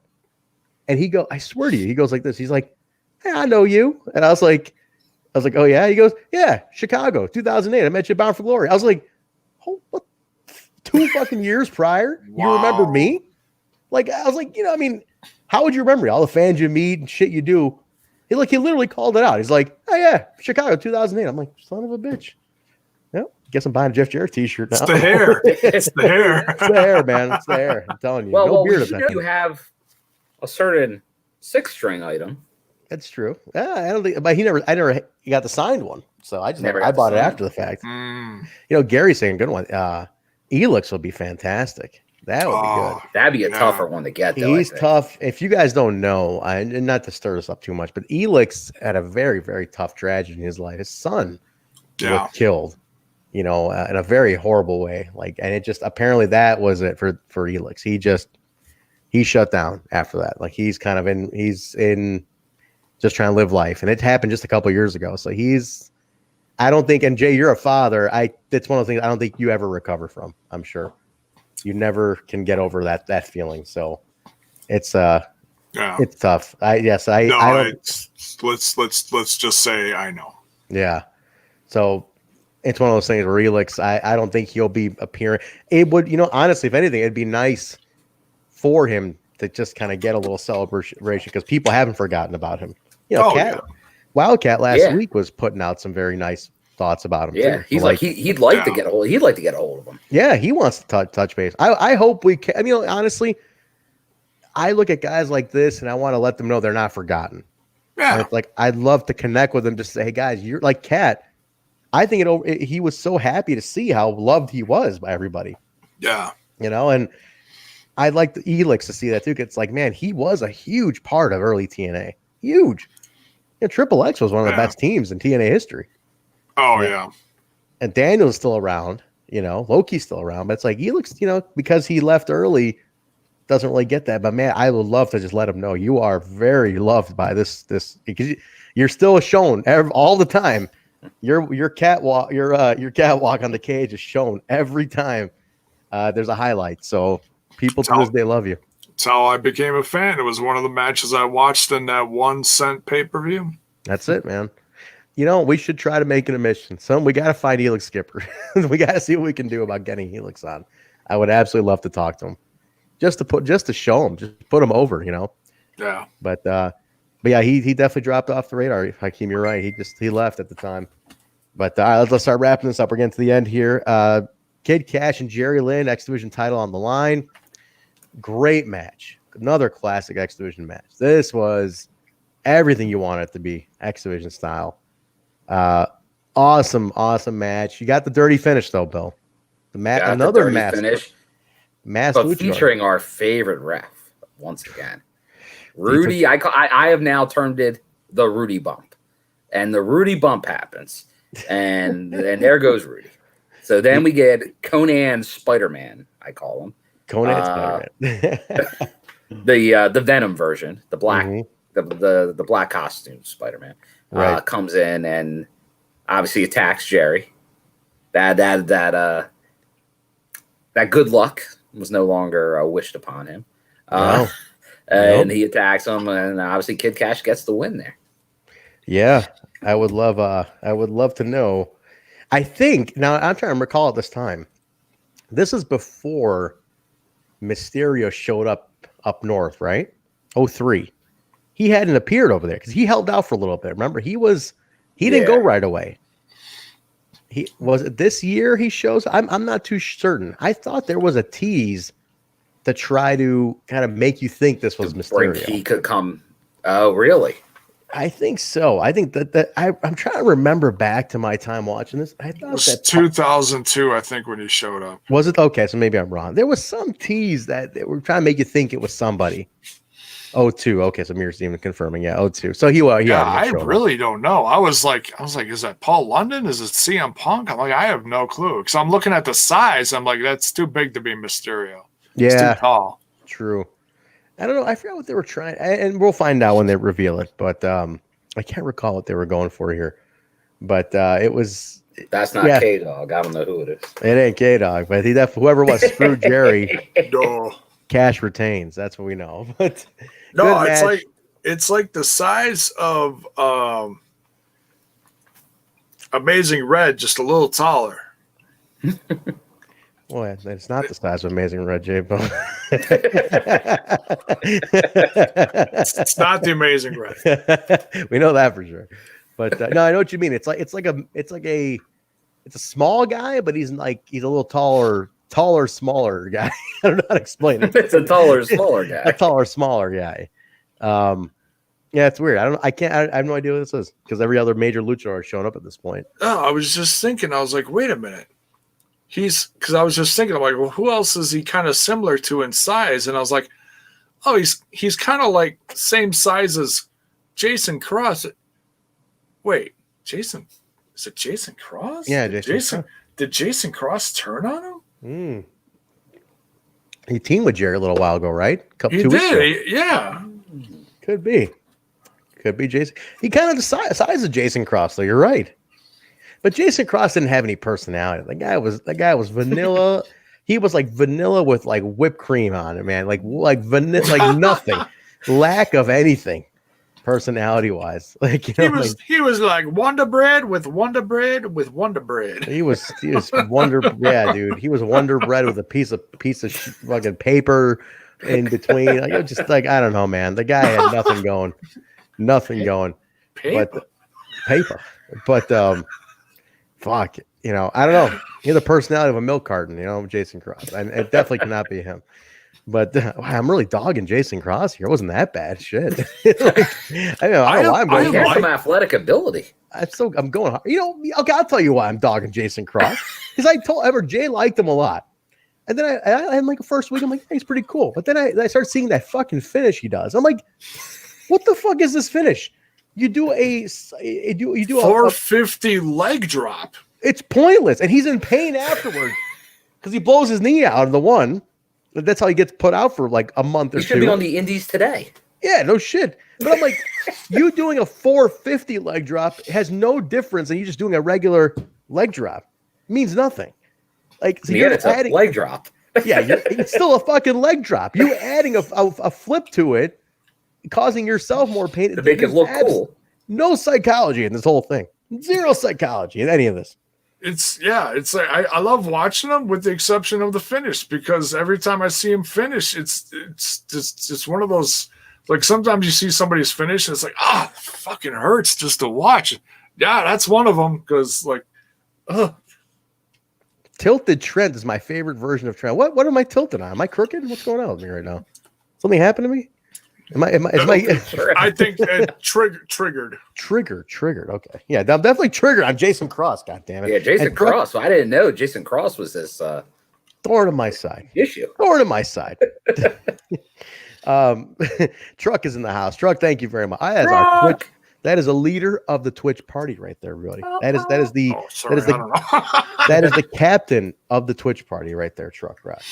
If you guys are missing out on Tuesdays on the flagship, Tuesday nights, Truck literally is handing out subscriptions to our channel. Like, it's the party train. You can get subbed to TNI. Yeah, there's the hype train on Twitch, but that's the party hype train. Fantastic. So I'm telling you, you got to get on. You guys do the watch along, do the review. Truck's killing it, man. He's the man. We really appreciate you, brother. I'm super grateful then, because like, it was a big part of us like really kicking things up last month was Truck bringing people to the sub side of TNI on Twitch. So thank you, Truck. But let's start wrapping this one up. But so Jerry, he retains. Kid Kash is still your X Division champion on this one. So that's who is going to be the one to take it from, Bill? Who are they gearing up here? Well, he had the number one contender for a long time there with Jerry.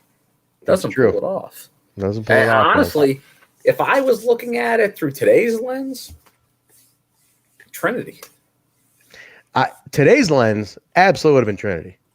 Absolutely could have been Trinity, because the story is built in right there. Like that's the best story for the X Division. So good.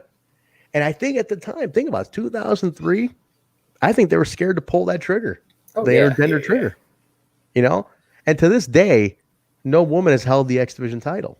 And that is a very viable one to have an X Division champion on. No limits. You put it out there. There's no divisional line at all. See, the thing with Tessa on the world title was like there was a lot of people who kind of were like, it doesn't make sense. You know, how do you do that? You got a knockouts title. Can knockouts now transfer over to this? But men can go over to the knockouts. Like, how does it work? But the X Division was open to heavyweights, high flyers, little guys. It was open to women, but it's like no woman ever did it. So I'll tell you, we do have a line of communication with the current X Division champion. He's giving opportunities to everyone that deserves them. Bring it on. Maybe dude. Jordan Grace versus Rohit for the X strap. That'd be badass. That'd be cool. Just because I think it'd be cool to see somebody fight for the X title. And I'm with you. I'm with you, Bill. Trinity could have been that first champion. The story was right here for the taking. It really was. Like, Kash retains it. He's turning on Trinity. The best revenge would have been she takes it from. That's it. Would have been epic, man. But I don't know. I'm shocked. I'm shocked they didn't pull the trigger at the time. Could have been cool. All right, we get the recap of JJ and D'Lo here, guys. apparently D'Lo got stitches from that chair shot last week, and they show him in the hospital cutting a promo on Jarrett. He's stitched up. Jay, you have a similar hairstyle D'Lo Brown. I mean, that's got to suck. Scar for life. Yeah, I just took a chunk out of my head a few weeks ago, but I had a mishap shaving. First time in 20 years, took a chunk out of my head. I think I need to hit up one of these skull shavers. I think I need to stop the whole blade thing and do a skull shaver sponsorship. What do you think, guys? Let's try to get out there. We're gonna go electric. We're gonna stop with the blades because I was almost out of blades anyway. So I'm like, all right, I need to change my game. I'm getting too old for this carving up my head shit. I could end up like D'Lo Brown with a big old set of stitches down the middle. I mean, my forehead don't look like New Jack by any means or Dusty. Goddamn, but yeah, yeah, those guys with the scar tissue. Holy shit! I once saw Abdullah the Butcher. So much scar tissue. That's another one that he was sticking quarters into and holding them there with the scar tissue. God damn it. He really has become a carnival sideshow. Oh, if you guys haven't heard, Front Row Material had the producer of Dark Side of the Ring on, Evan Husney, and he talks about the Abdullah the Butcher segment of the show. Oh. You guys need to go listen to that. Speaking of Abdullah, wow. The story about Abdullah is unreal. What a carny to this day. To spend the day with that guy and get stories and stuff. Oh my! I can only imagine. All I gotta say is, and in this voice, Red Lobster. Just think about that for a second. Go and listen to that episode. Is it a recent one? About maybe 5-6 months old. 5 months, maybe right beginning of quarantine time. Around then. Okay, so this year ish. It's this year, yeah. Go check it out. It's worth a listen. It's worth it. Don't you dare miss a listen on that one. It was good. All right, so we get we're at the main now, I believe, guys. This is it. The main. D'Lo and Jeff Jarrett. Nicely hyped. Good build. I like the build of this one. They did a great job of the video packages. Bill, your favorite entrance music of all time. Oh, yeah. Down.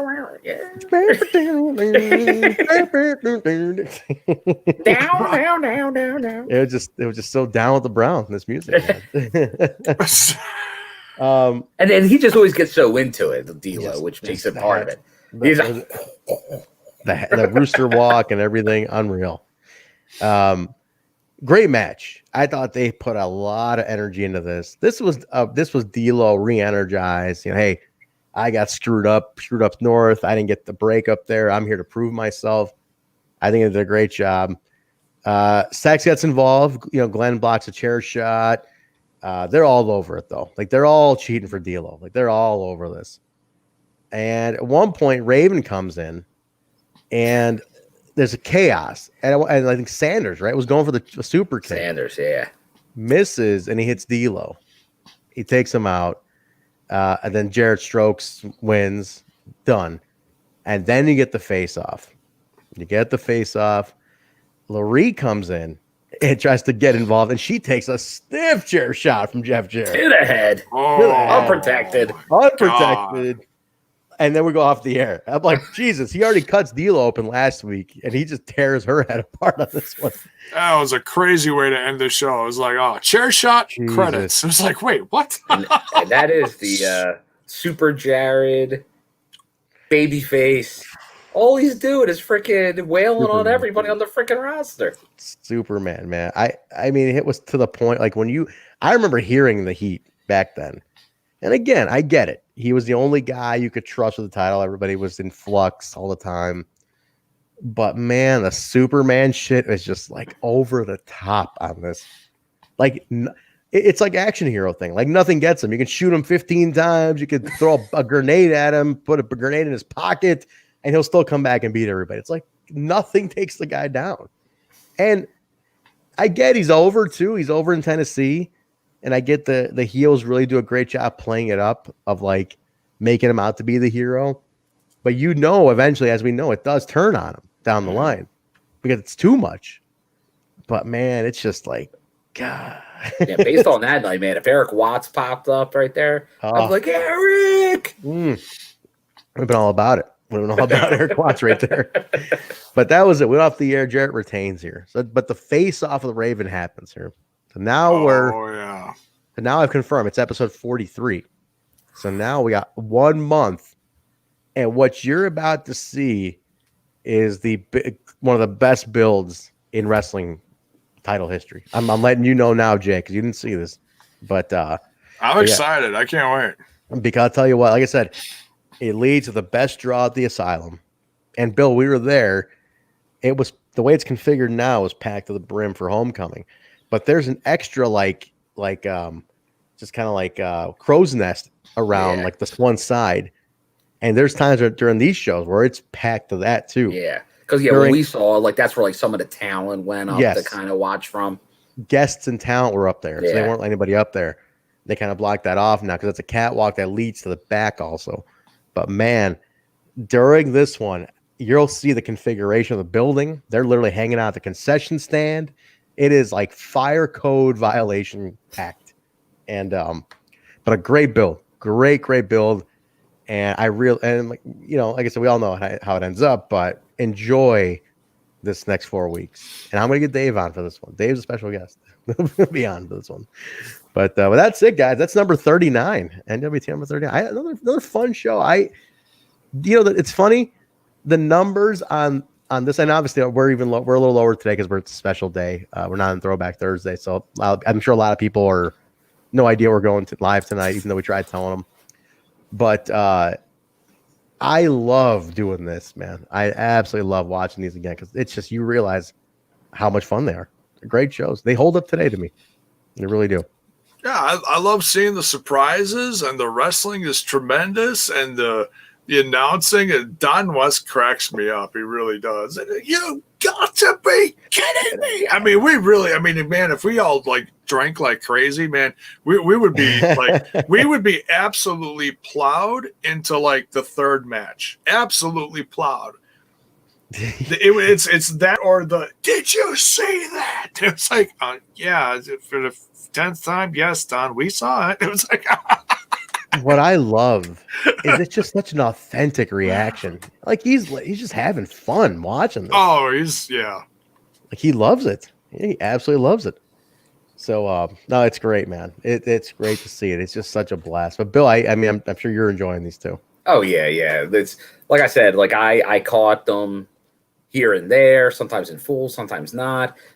So like obviously I'm watching these certain things are like, oh yeah. But it's like, who knows, after all these years, it's like, did I see that live? Did I see that on a DVD? Did I see like where did I see some of this stuff? So then now kind of watching the full picture, it is because then you're like, it's like that person was there. Oh, that did happen. Yeah. But then like you remember, so, yeah, there's that like that's why I'm giving a hard time to like Ref Rudy with these bumps. Like they maybe bring in Andrew Thomas to shoot on Rudy. Sorry, man. Fucking Rudy, I can't believe Rudy's as high ranked up as he is right now. What a fucking a mess as a referee. Unbelievable. But no, Truck's even saying wrestling is top notch. I remember the hype when TNA first got going. It was probably never a real competitor for other guys, but there was no question TNA was putting on better shows. No question. They were the only game in town for a little, the only other game in town. And I tell you, by 2009, they were right there. They were drawing 2 million people. They were absolutely right there. And it's a shame that they derailed what they had built from 2002 to 2009 to go in the other direction when Hogan came in and everything. But because I think that's when they kind of lost who they were a little bit, the identity. Then they were kind of 1 foot in, 1 foot out. But I tell you, nobody can deny especially when you see today's numbers and these other companies doing what they're doing. It's like TNA was doing 2 million people at the time. People were saying, it's never going to be the top guy. It might not have been number one. It was definitely number two in the world at that point. Yeah, so. It was definitely number two. And it was like one of those things where I'll have to give like kind of the hot take on it, where I think what they did, because I know everyone says, oh yeah, they were on there, they were going to keep going. Who knows what the limit was? I don't think that ever would have been number one at the way they were going. They took the chance, and I agree with them. I think they should have. I think they took the right chance, but then they didn't execute it correctly. You talking the Monday night thing? I'm talking the whole Hogan, Monday night. It wasn't the time yet to do Monday night. They did that too quick. Mhm. There was a lot of things like the live, then the non-live, like live 1 week, tape next week, live 1 week. No, like they're execution wise, they didn't do a lot of things right. I think they had the right idea to try to, because they swung for the fences back then. Like because we were watching, and we'll talk about it on Sunday, Explosion earlier, and like that was 2011. Victory Road was the throwback match. And like it was still a hot product then, but like for the stuff that was at the top of the card, that was probably even better than 2009. That mid card and undercard was really struggling, which you don't see on the pay-per-view. So the pay-per-views are still fantastic, maybe even better those next couple of years. But the weekly show struggled because a lot of the boys got jobs and stuff like that. That was the problem. So like instead of those hungry X Division guys, knockouts, you were getting the Nasty Boys. You were getting Sean Morley, the Valvina. You're getting these guys with a lot of TV time. So that was but I think you go with the biggest name in wrestling history. You make some changes. I think there was enough there to go for it and make that move. So I agree. I think they made the right call. They just did not execute it right, sadly. You didn't have a Scott or a Don back there really running the ship to put this all together in a better format. And Bischoff's, he's a waste. Total waste. You needed a guy like what you needed then, like what you have now. You have an Ed Nordholm, he's not a wrestling guy. His thing is, look, I'm a businessman. I'm an attorney. I'm not here to be on TV. He calls it. He handles business, and you got a guy you have to answer to. Then you got a Scott D'Amore who understands the psychology of how it works. You got a Don Callis who understands the psychology, and that's it. You got bosses. Now you're here to be your buddies. They're here to be your bosses, and that's it.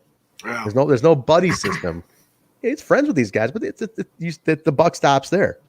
Imagine if you had the Anthem structure with the Panda money and the Panda Spike backing at the time. It would have been unstoppable. Man. But I agree with you, Bill. The execution was off. The idea was right. I mean, you got Hogan, it got all the eyes on, but it just, man. Oh yeah, they had it because they were taking something. You're right. Like they were getting near 2 million high ones a lot, and then it's like, and then you add Hulk Hogan, the moon. It's to the moon now. But then they could not execute it. I remember, and then Hardy's back. Like they were the top end. They were doing the right things. It's just everywhere else struggled, and it was the same issue that like WCW had near the end. Like that was the same thing they did. Like they had all those young guys they stopped focusing on, who then wound up being the big stars. Like they totally forgot about that because they were focused on the top, which they did pretty well with. But it just. It's a fine line. You're trying to needle the thread there. Truck say, did you guys ever see a road for Impact to get back there? Because the product is as good now as it ever was. The only reason I say what we're saying now, Truck, I think it's because back then they were the only other game, really. ROH didn't have TV. So you're talking, you had WWE, you had Impact, and nobody else had TV. That's it. They were the only two guys with strong TV. And that was like, it was ripe for the taking. And it's like you could have just cemented that spot even higher. Like you could have built it to another million people weekly, and just really just cemented your boots in the ground. But when you miss that window, things come out like ROH got TV. ROH got TV in 2013. I want to believe their first one. HD. Yeah, they started getting on TV. Yeah. They started getting TV, things started growing with there. And ROH, as we know, was the platform for what we see now in a lot of places. But then the rise of the indies getting all their streaming TV and all that. So it's like you kind of got shuffled in between at that point, and it was just a little messy. But the fact that they're still around, they righted the ship now, is beautiful to me. I think it's great. And Jay, I mean, Jay's a good example, a prime test subject, because Jay, you watched from afar. Sometimes you fell in and out, so you kind of saw, like, as a guy watching from afar, like, because like Bill and I are watching no matter what, but you're a guy that's good because you were watching other things, and you were kind of watching from afar the growth. You didn't like it, you pulled out. It's kind of I was now. I was back and forth, like that whole transition.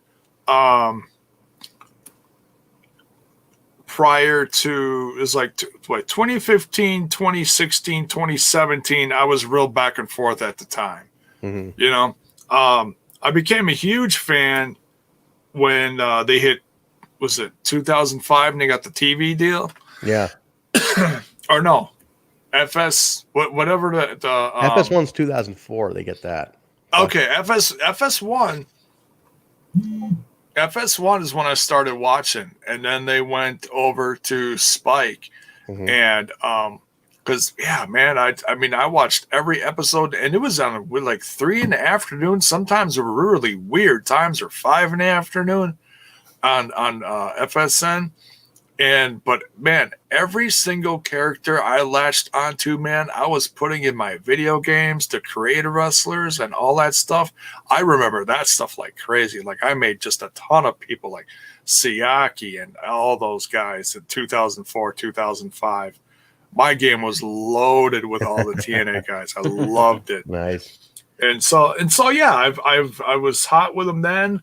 Over, of course, between 5 to 10 years, faded out a little bit, and 2017 on, I was like, okay, now they're really like right when they were at their lowest is when I'm like, I really got in, and watching them come back step by step, go through all the problems with the networks, barely hanging on, I did all the videos on Smash This Podcast, like, oh my God, how long are they going to be around? I did those videos and not hating on them. It was all constructive criticism. Yeah. It's like shit, are they going to be around next week? And but to see where it's come now, and guys like Sami Callihan put the company on their back, and the Knockouts division gets stronger and stronger. It's crazy. And now after its anniversary, the company's completely flipped on its head in a good way. And it's so exciting. Next couple of years are going to be just crazy for this company. And the way Bravo talks about it, I can't wait to see. They got a good thing going. It's 5-year plan, guys. Because listen, we're on a good thing with them right now, and I'm excited to be. I was telling Ross today. I talked to Ross Foreman. I was telling him today. I said, we're doing 3 pods a week talking about you guys, and we couldn't be prouder of what you guys are doing. I mean, you are in such a good place as a company right now that it's like we're so proud to be on board, be friends with you guys, be part of the family here. It's just like we're happy to see their growth and success. And listen, I think they're doing a great job. So whatever happened in the past is the past, but at least the legacy that TNA has that we're watching is just a beautiful history. So I'm glad to be rewatching that for sure. And Hakeem saying it's one of the best redemption stories in pro wrestling. It really is. It's hard to kill. Hard to kill, like they say. That's the name says it. So the more and more people are talking about it, because if you noticed, and it's not all, it's when Impact and TNA were in the sheets over the last handful of years plus, it was all negative and horrible rumors. Now it's been more positive than ever, because with all the free agents and all the hot talk and who's showing up where, very similar to what we're reviewing now. It's so hot right now. So true. And it's wild. So yeah, there's a lot more feelers going out. Like, they showed up in Impact, hey? Oh, well, maybe we'll check that out. And they're checking it out. I'm down. We know they're checking it out because we see what's happened in our podcast. And please, once again, it's not bragging, but we can tell what's going on with Impact Wrestling and the growth of Impact Wrestling by just the numbers that are happening to our podcast. What's happening. No doubt, man. That was good stuff, guys. 39 in the books. And we are moving on to episode 40 next week. So, Jay, we've been doing this 40 goddamn weeks. Could you believe that? Crazy. 40 weeks. Jay and I almost had a year doing this together. We're almost that's phenomenal, man. So celebrate the anniversary. Yeah. Philly Weeb, thank you for he say, hey, look, he's not an Impact guy by any means, but you guys are an awesome show. Hey, Philly, thank you. That means the world to me. Oh, yeah. And I hope through us, you start checking out the company more and getting to like it more. The throwbacks are on. We do throwbacks. Usually we do it Thursdays, Philly. We have to move it to today because of my schedule, but Tuesday nights, man, join us, watch the show with us. We do a watch along. So yeah, we live stream it straight from the Impact stuff to our Twitch channel, and it's this next couple months are going to be nuts. Now's a good time to get in because a lot of new faces, a lot of new knockouts, a lot of new rivalries. You don't know really. It's feeling very similar to how it was back then. Yeah, Jay, come on board with us, man. Come on board. Even if you don't think it's your Impact, you have so much new talent that wasn't Impact talent before. They're now in under the umbrella, the Impact umbrella.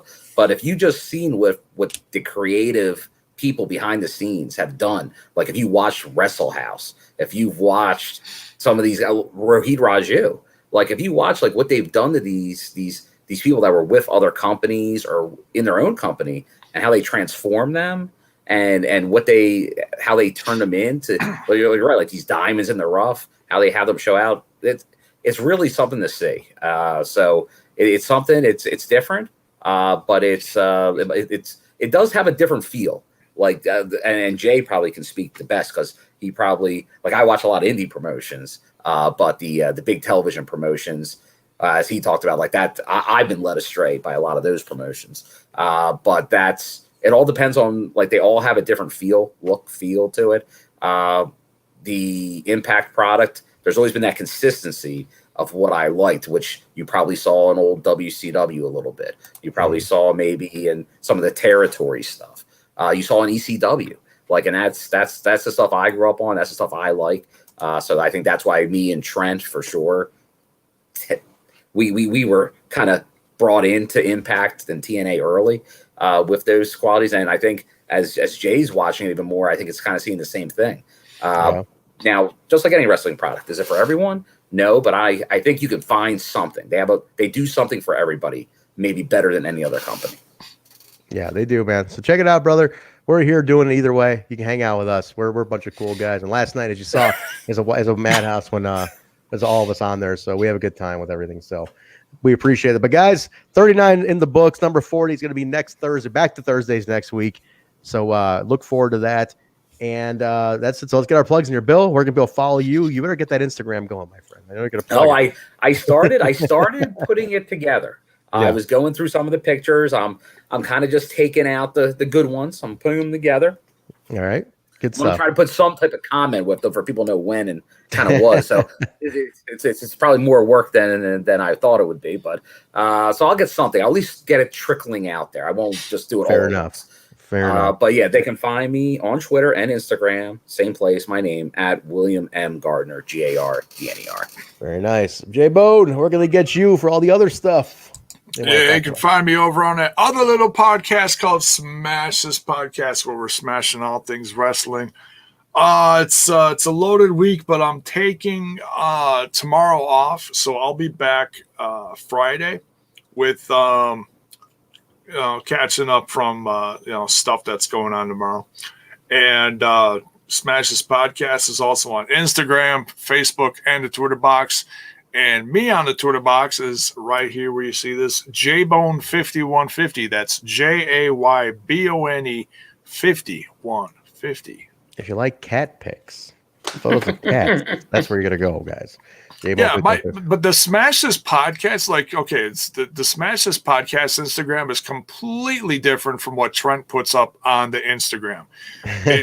He does all promotion stuff. Me, it's more just, hey, I'm watching wrestling with my cats. It's different. It's kitties. Yeah, kitties. It's just J Bone pictures of him and his pussy just hanging out. It's me. It's me watching. It's me watching wrestling with my posse. There's a lot of posse down here. Just don't give a bionic elbow. Yeah, give a good bionic elbow. All right, guys, you can follow me right here, Trentsenberry, Twitter, Trentsenberry. The show at We Talk Impact on Twitter, Facebook, Instagram. Type in Total Nonstop Impact in your Google. Comes up on everything, guys. Audio, every major audio podcast platform. If you're listening on audio, Apple Podcast, Stitcher, SoundCloud, Google Play, iHeartRadio, TuneIn Radio, Spotify, and now even Pandora Podcast. We're part of the pilot program. The pilot program at Pandora. We're on that. And what else, guys? The Discord, Bill, get that link in there. It is in the chat, guys. Yes. Jay, do me a favor. Could you add that into the description, please? It's already there. It's in there, guys. If you missed it here, it's in the description of the video and the audio. The link for Pandora, if you're a Pandora person. So many P's. If you're a Pandora person, the link is in the description as well. Yes, Very nice. all the new links are down there. I made sure. Thank you. Jay Bone, the head of production, is handling all that, guys. To get that, guys, the most professional. No, I'm there. Really you go. Professional production Bone is in. Professional production Bone. ProWrestlingTees.com/total nonstop impact. Get your t-shirts, new shirts coming up. Oh, sorry, that's RVD. Yikes. They won't take it easy. Take it easy. Last night I had the TNI shirt on. Sorry. He's got his throwback shirt on. Bill's rocking that. Discord's in the chat. What else am I missing, Bill? What am I missing? I'm missing something. Let me plug the twitch.tv/total nonstop impact. And the schedule, guys. As we know, Thursday nights is the throwback show. Sunday is Impact Plus and the Impact Plus Weekly, the Open Forum and Explosion Talk. And then Tuesday nights is the flagship show, Total Nonstop Impact. We break down Impact on Access TV 15 minutes after Impact goes off the air. But before that, you guys can do a watch along with Bill and Jay Bone. Sometimes myself, I pop in for a little bit in between pasta refills. I'll pop in and talk in. So the co-stream is on our channel, guys. Subscribe on Twitch, like, sub, share, cheer bits, everything you can do. Get on there, YouTube as well. Get the numbers up, guys. We are growing like crazy. You guys are all a huge part of that. We truly appreciate it. And Truck is saying plug the OnlyFans. OnlyFans.com/ wait a minute. We don't have an OnlyFans. Holy shit. But it's free 99. Free 99. There will be a Patreon at some point, so keep that in mind. Wait, is there a thing for guys that are like bald and fat and have hairy feet? And cut his mic. Okay, J-Bone. People saying good luck to your pops, man. Hopefully things with the pops go well. J-Bone's dad's going in for a little procedure. So best to Papa Bone, the big bone himself. We appreciate it. We hope everything goes well. Senior Bone. Senor Bone. All right, guys. We appreciate you guys hanging with us. Thank you again. Next week will be number 40. Watch it on Impact Plus. $8 a month. Get your Impact Plus. Watch it with us. Be ready. We can't wait to break. We're on the road to one of the biggest matches in the Asylum days. So, guys, thank you very much. We'll talk to you Sunday night. Good night. Find me the name of this garbage show again that I'm on. Total Nonstop Impact. My name's John, capital letter E, period, Bravo, and you're listening to the Total Nonstop Impact Podcast. This is the jaw-jacking Tuesday Night Impact, and his mother called him son because he shines like one. Mocha Skin Manimal, Rohit Raju, and you are watching Total Nonstop Impact. This is Taya La Güera Loca, and you are listening to Total Nonstop Impact. The Walking Weapon, Josh Alexander, and you're listening to Total Nonstop Impact. We are the Rascals. And you are listening to Total Nonstop Impact Podcast, baby. Woo! And what you're really listening to is Total Nonstop Impact. Don't you dare miss a lesson. Oh, yeah.